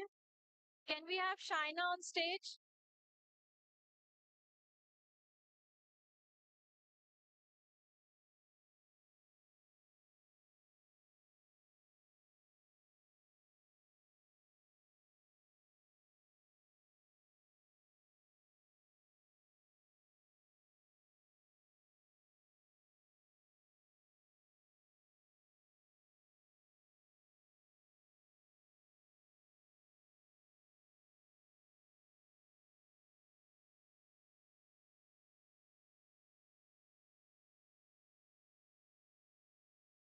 Sanchi Sahu.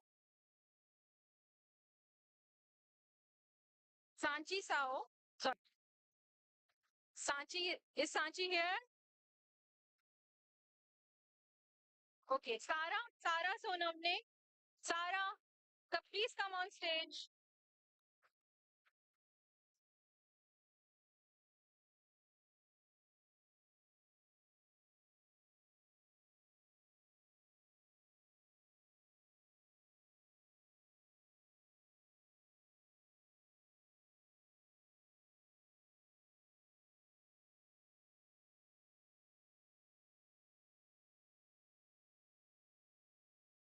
Kiara Kore. Is Kiara with us? Kiara Kore. Shrunik Chapke. Shrunik.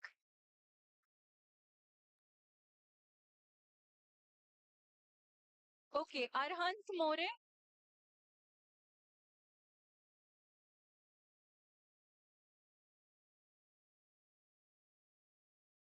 Arhant More.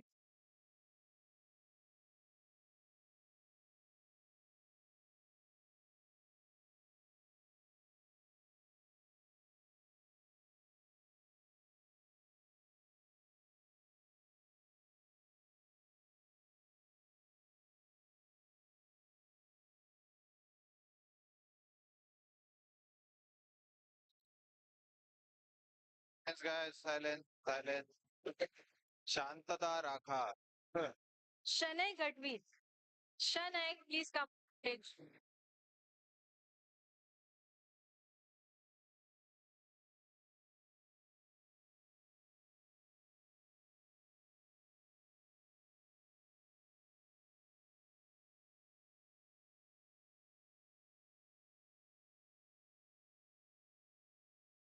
Avni Gedam.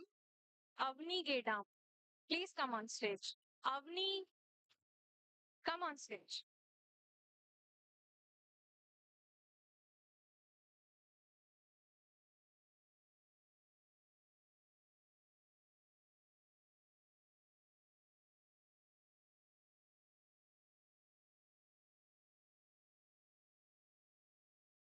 Arya Patil. Do we have Arya Patil?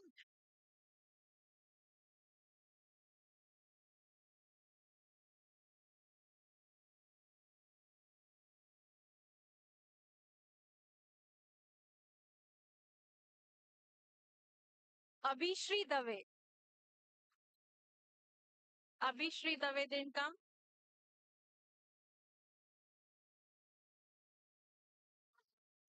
Nice performance. Nice.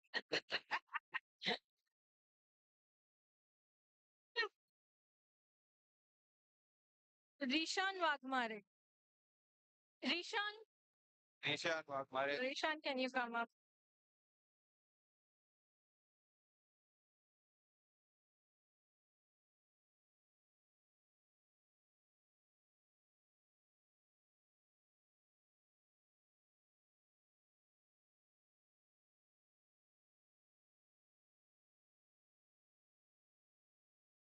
Thank you, Vaishali. Thank you, Jyoti. Now, I would like to invite Mr. Yogesh Kankal to please come on stage. And welcome.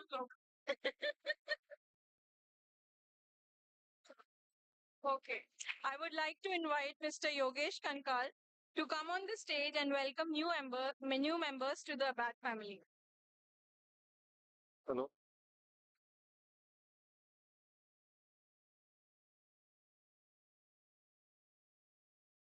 And in order to give away some flags, may I request Mr. Badan and Mrs. Badan to please come on the stage?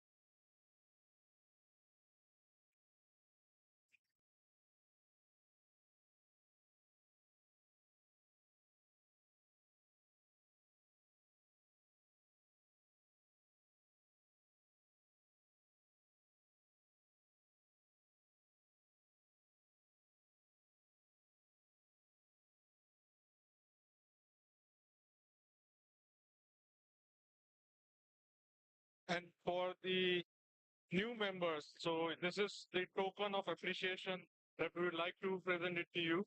So may I request Mrs. Megha Karve and Soman Karve.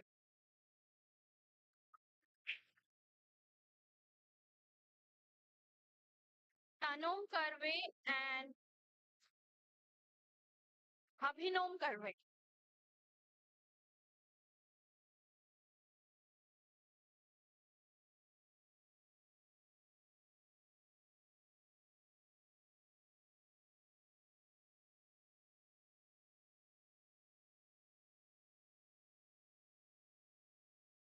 Tanom can also come on stage.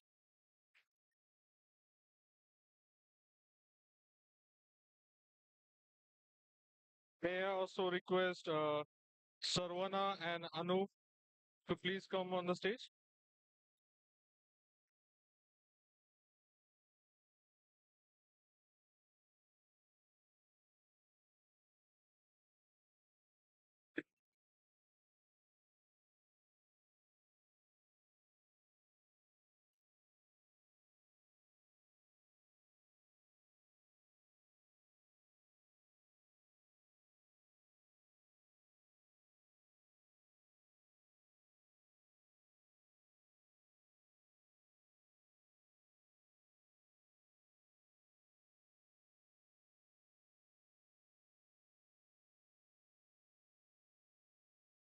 Okay, ladies and gentlemen. All right, ladies and gentlemen, first of all, apologize and let me read it.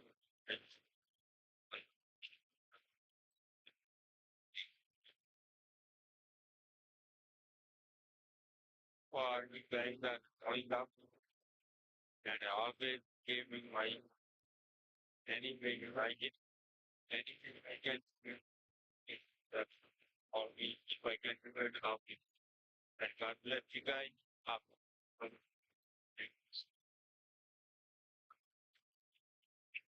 Thank you, Mr. Badan. May I request Bharat More and Amrapali More to please come on stage?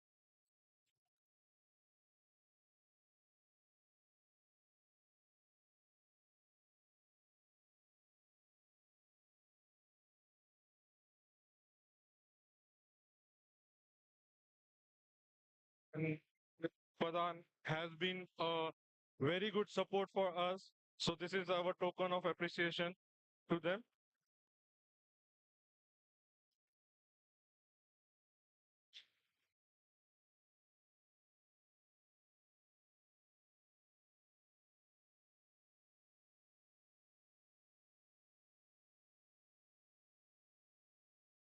I think we are getting close to end of our program, but I cannot end this program before calling up few of the members who is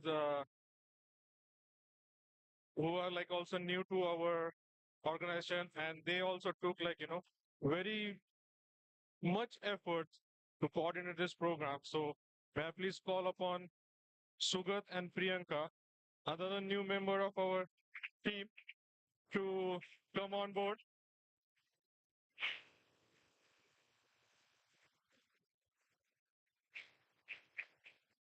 And may I request Amit and Vaishali Rangari to please come on the stage to hand over the token of appreciation.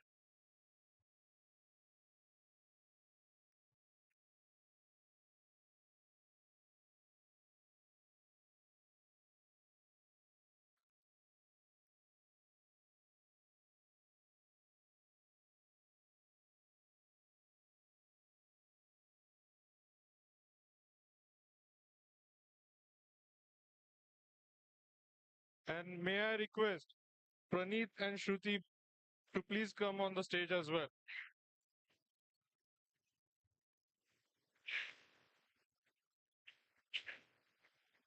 So I want this hall to be just full of applauses because these four have done a wonderful job in arranging this program. So please, if you want to stand, you can do a standing ovation.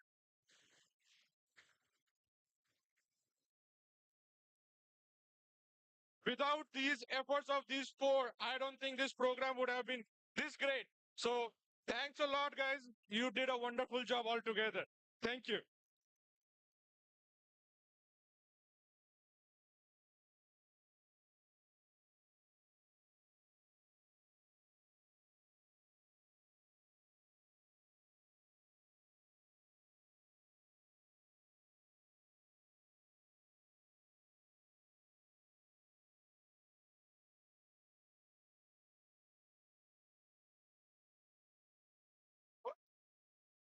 Yogesh wants to announce that he wants to hand over the Karwa to the new kids.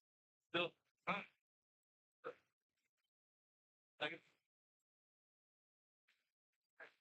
तो इनको कारवा देना है torch hand out करना है ले आओ भाई नेक्स्ट ईयर के लिए भी come on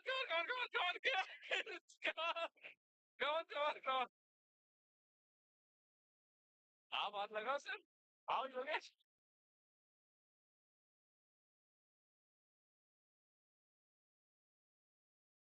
Yeah, this is the next year you're taking again for the next year. That's all it is. Thank you, guys. Thank you. You did a really good job. Thank you. And before we end, may I request Bhante Nyandakita, who is still here to end the sorry.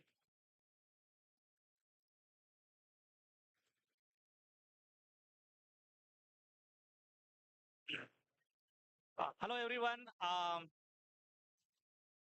We have also a new guest, Mr. Raj. I met him in Washington, D.C. when during our unveiling of Dr. Baba Sahib Ambedkar statue at Washington, D.C. at the AIC property. And I met Mr. Raj, and Mr. Raj is a true Ambedkarite who lives in Allen, Texas. So definitely he and his family with his kids, right? So definitely they will be our ABAT member, and definitely will give a full support. We'll get a full support from him as a one of the true Ambedkarite and also a philanthropist. So if I believe, sir, actually I think you have a organization, you have a company also, right? You do that. So may I request you to come on the stage and just give your little introduction to all of us, and then we'll honor you.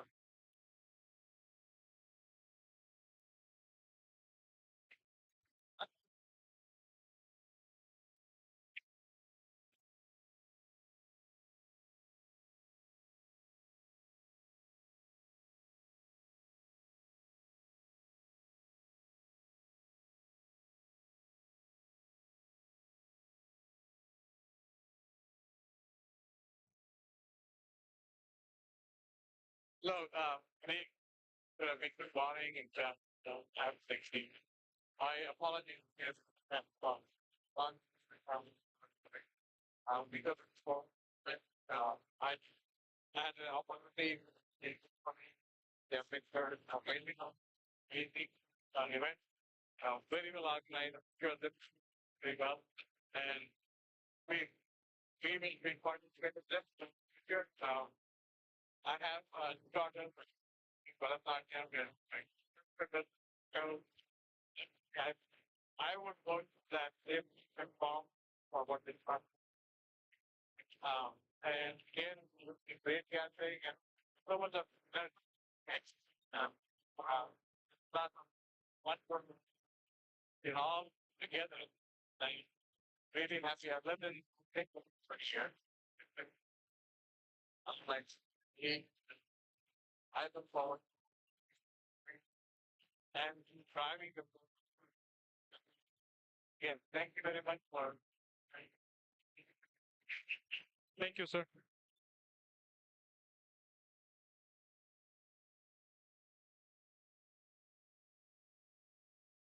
May I please request Dr. Tingle?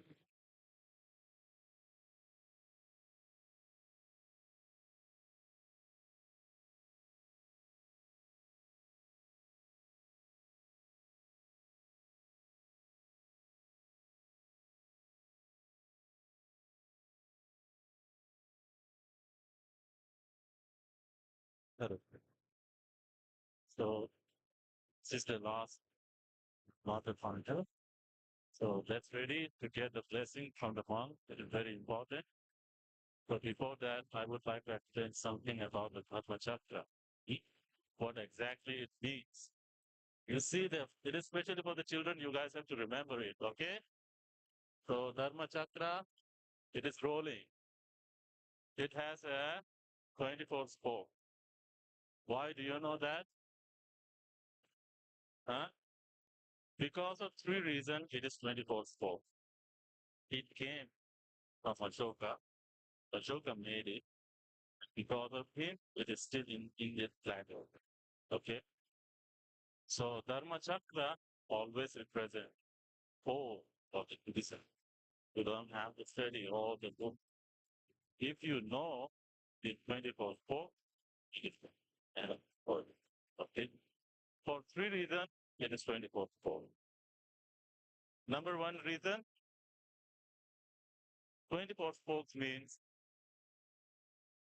12 kinds of suffering is there, okay? We say the both is suffering. But suffering is a 12 kind. 12, okay? Three kinds of craving. How much now? 15. 12 and 3, 15. Okay? One is Nibbana, happiness or liberation. How much now? 16. And Noble Eightfold Path, 8. How much now? How many? Oh, this is the first reason. Okay? For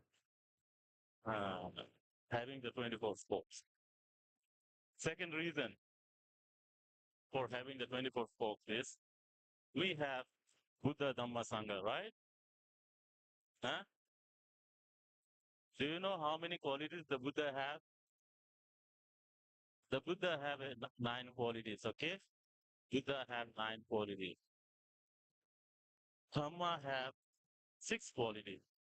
Total how many? 8, okay? Then the Sangha have 9 qualities.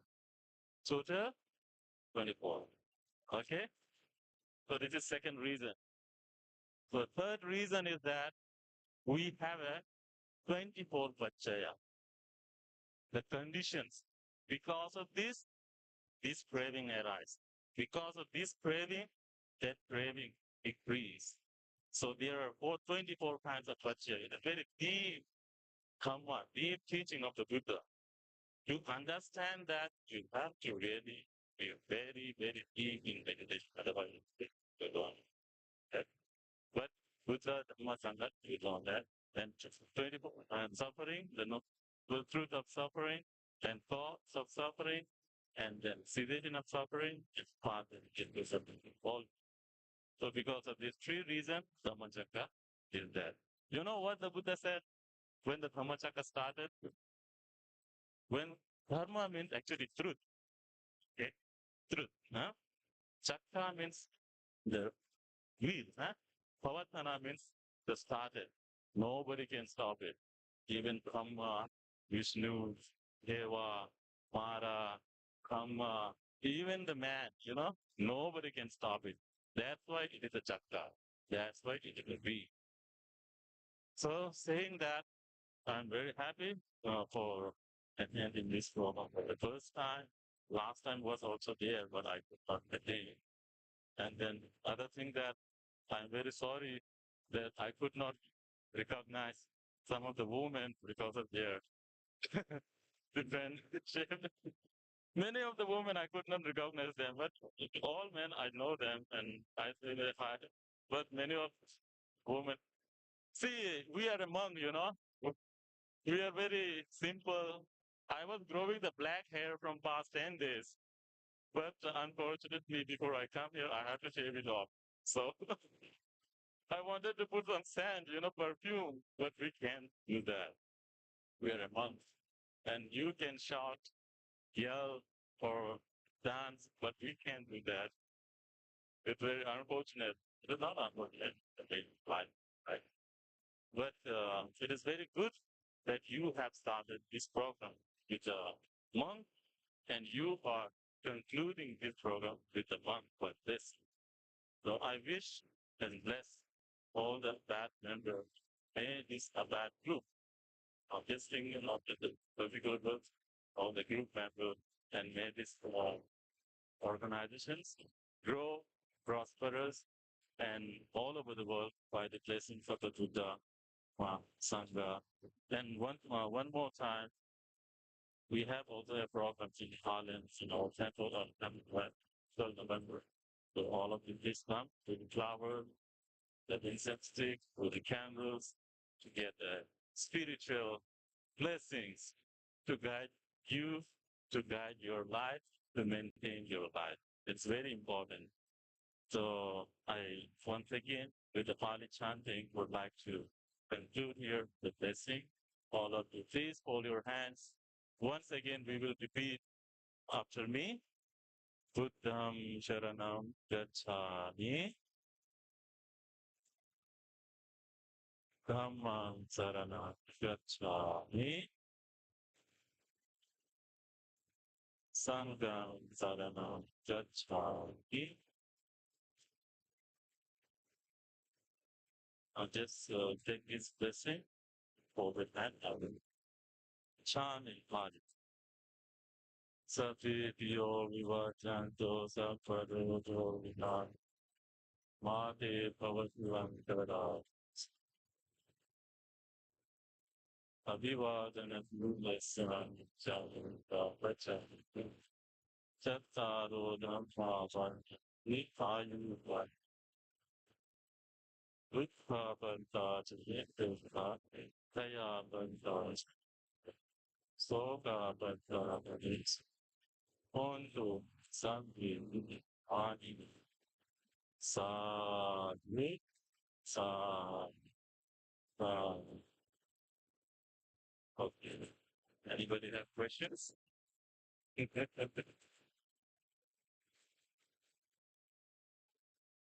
So children, remember this Dharma Chakra. Okay, don't forget it. Huh? Next time when I meet you, I will ask it. I will ask, what is the 12 kinds of suffering? Huh? I said 12 kinds of suffering, but I will ask you, what is the 12 kinds of suffering? I said there are 3 kinds of craving. What is that? Huh? Sadhu means actually accident. Huh? The meaning of the sadhu means accident or good. So whatever we do, normally in Buddhism, in the time of Buddha, we doesn't clap. This clap system came from the Western now. But in India, we use sadhu sadhu, which means good, good, good. Okay? Instead of clapping, use this sadhu clap.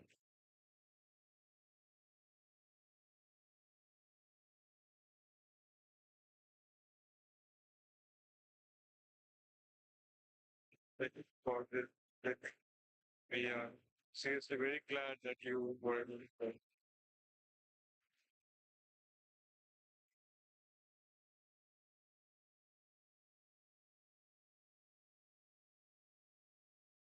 Well, I'm very glad that, I'm very good that, these guys arrange it so well and then we are right on time. But, like there's always a time for a good dance, right? So no program ends without a dance. Are you guys agreeing? Yes. So Praneeth, do the honors.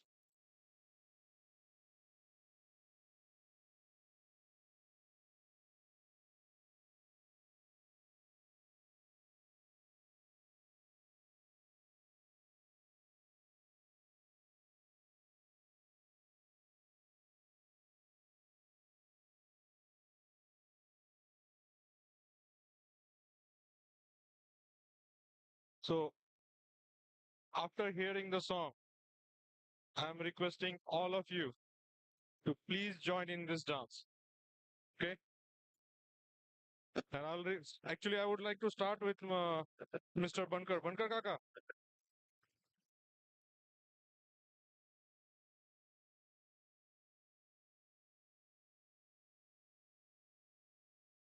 हाँ नहीं ये वो वाला dance नहीं है धीरज आजा आजा आजा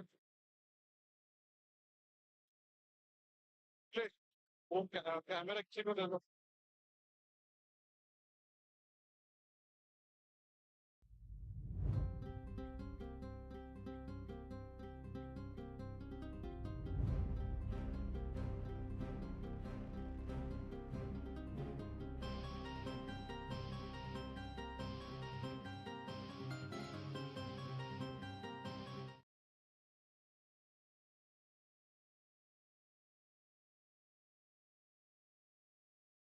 Right, are we ready?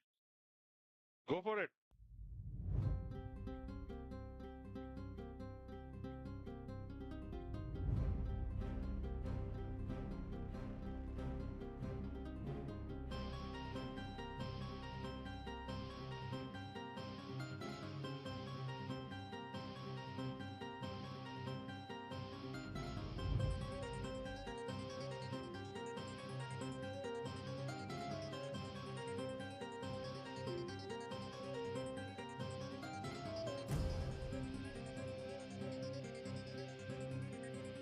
जाथा रुबाब राजेशाही सुटा बुटात रोजच राही जाथा रुबाब राजेशाही सुटा बुटात रोजच राही जगात गाजा बाजा ज्याचा जगात गाजा बाजा भीमराव एकच राजा जगात गाजा बाजा भीमराव एकच राजा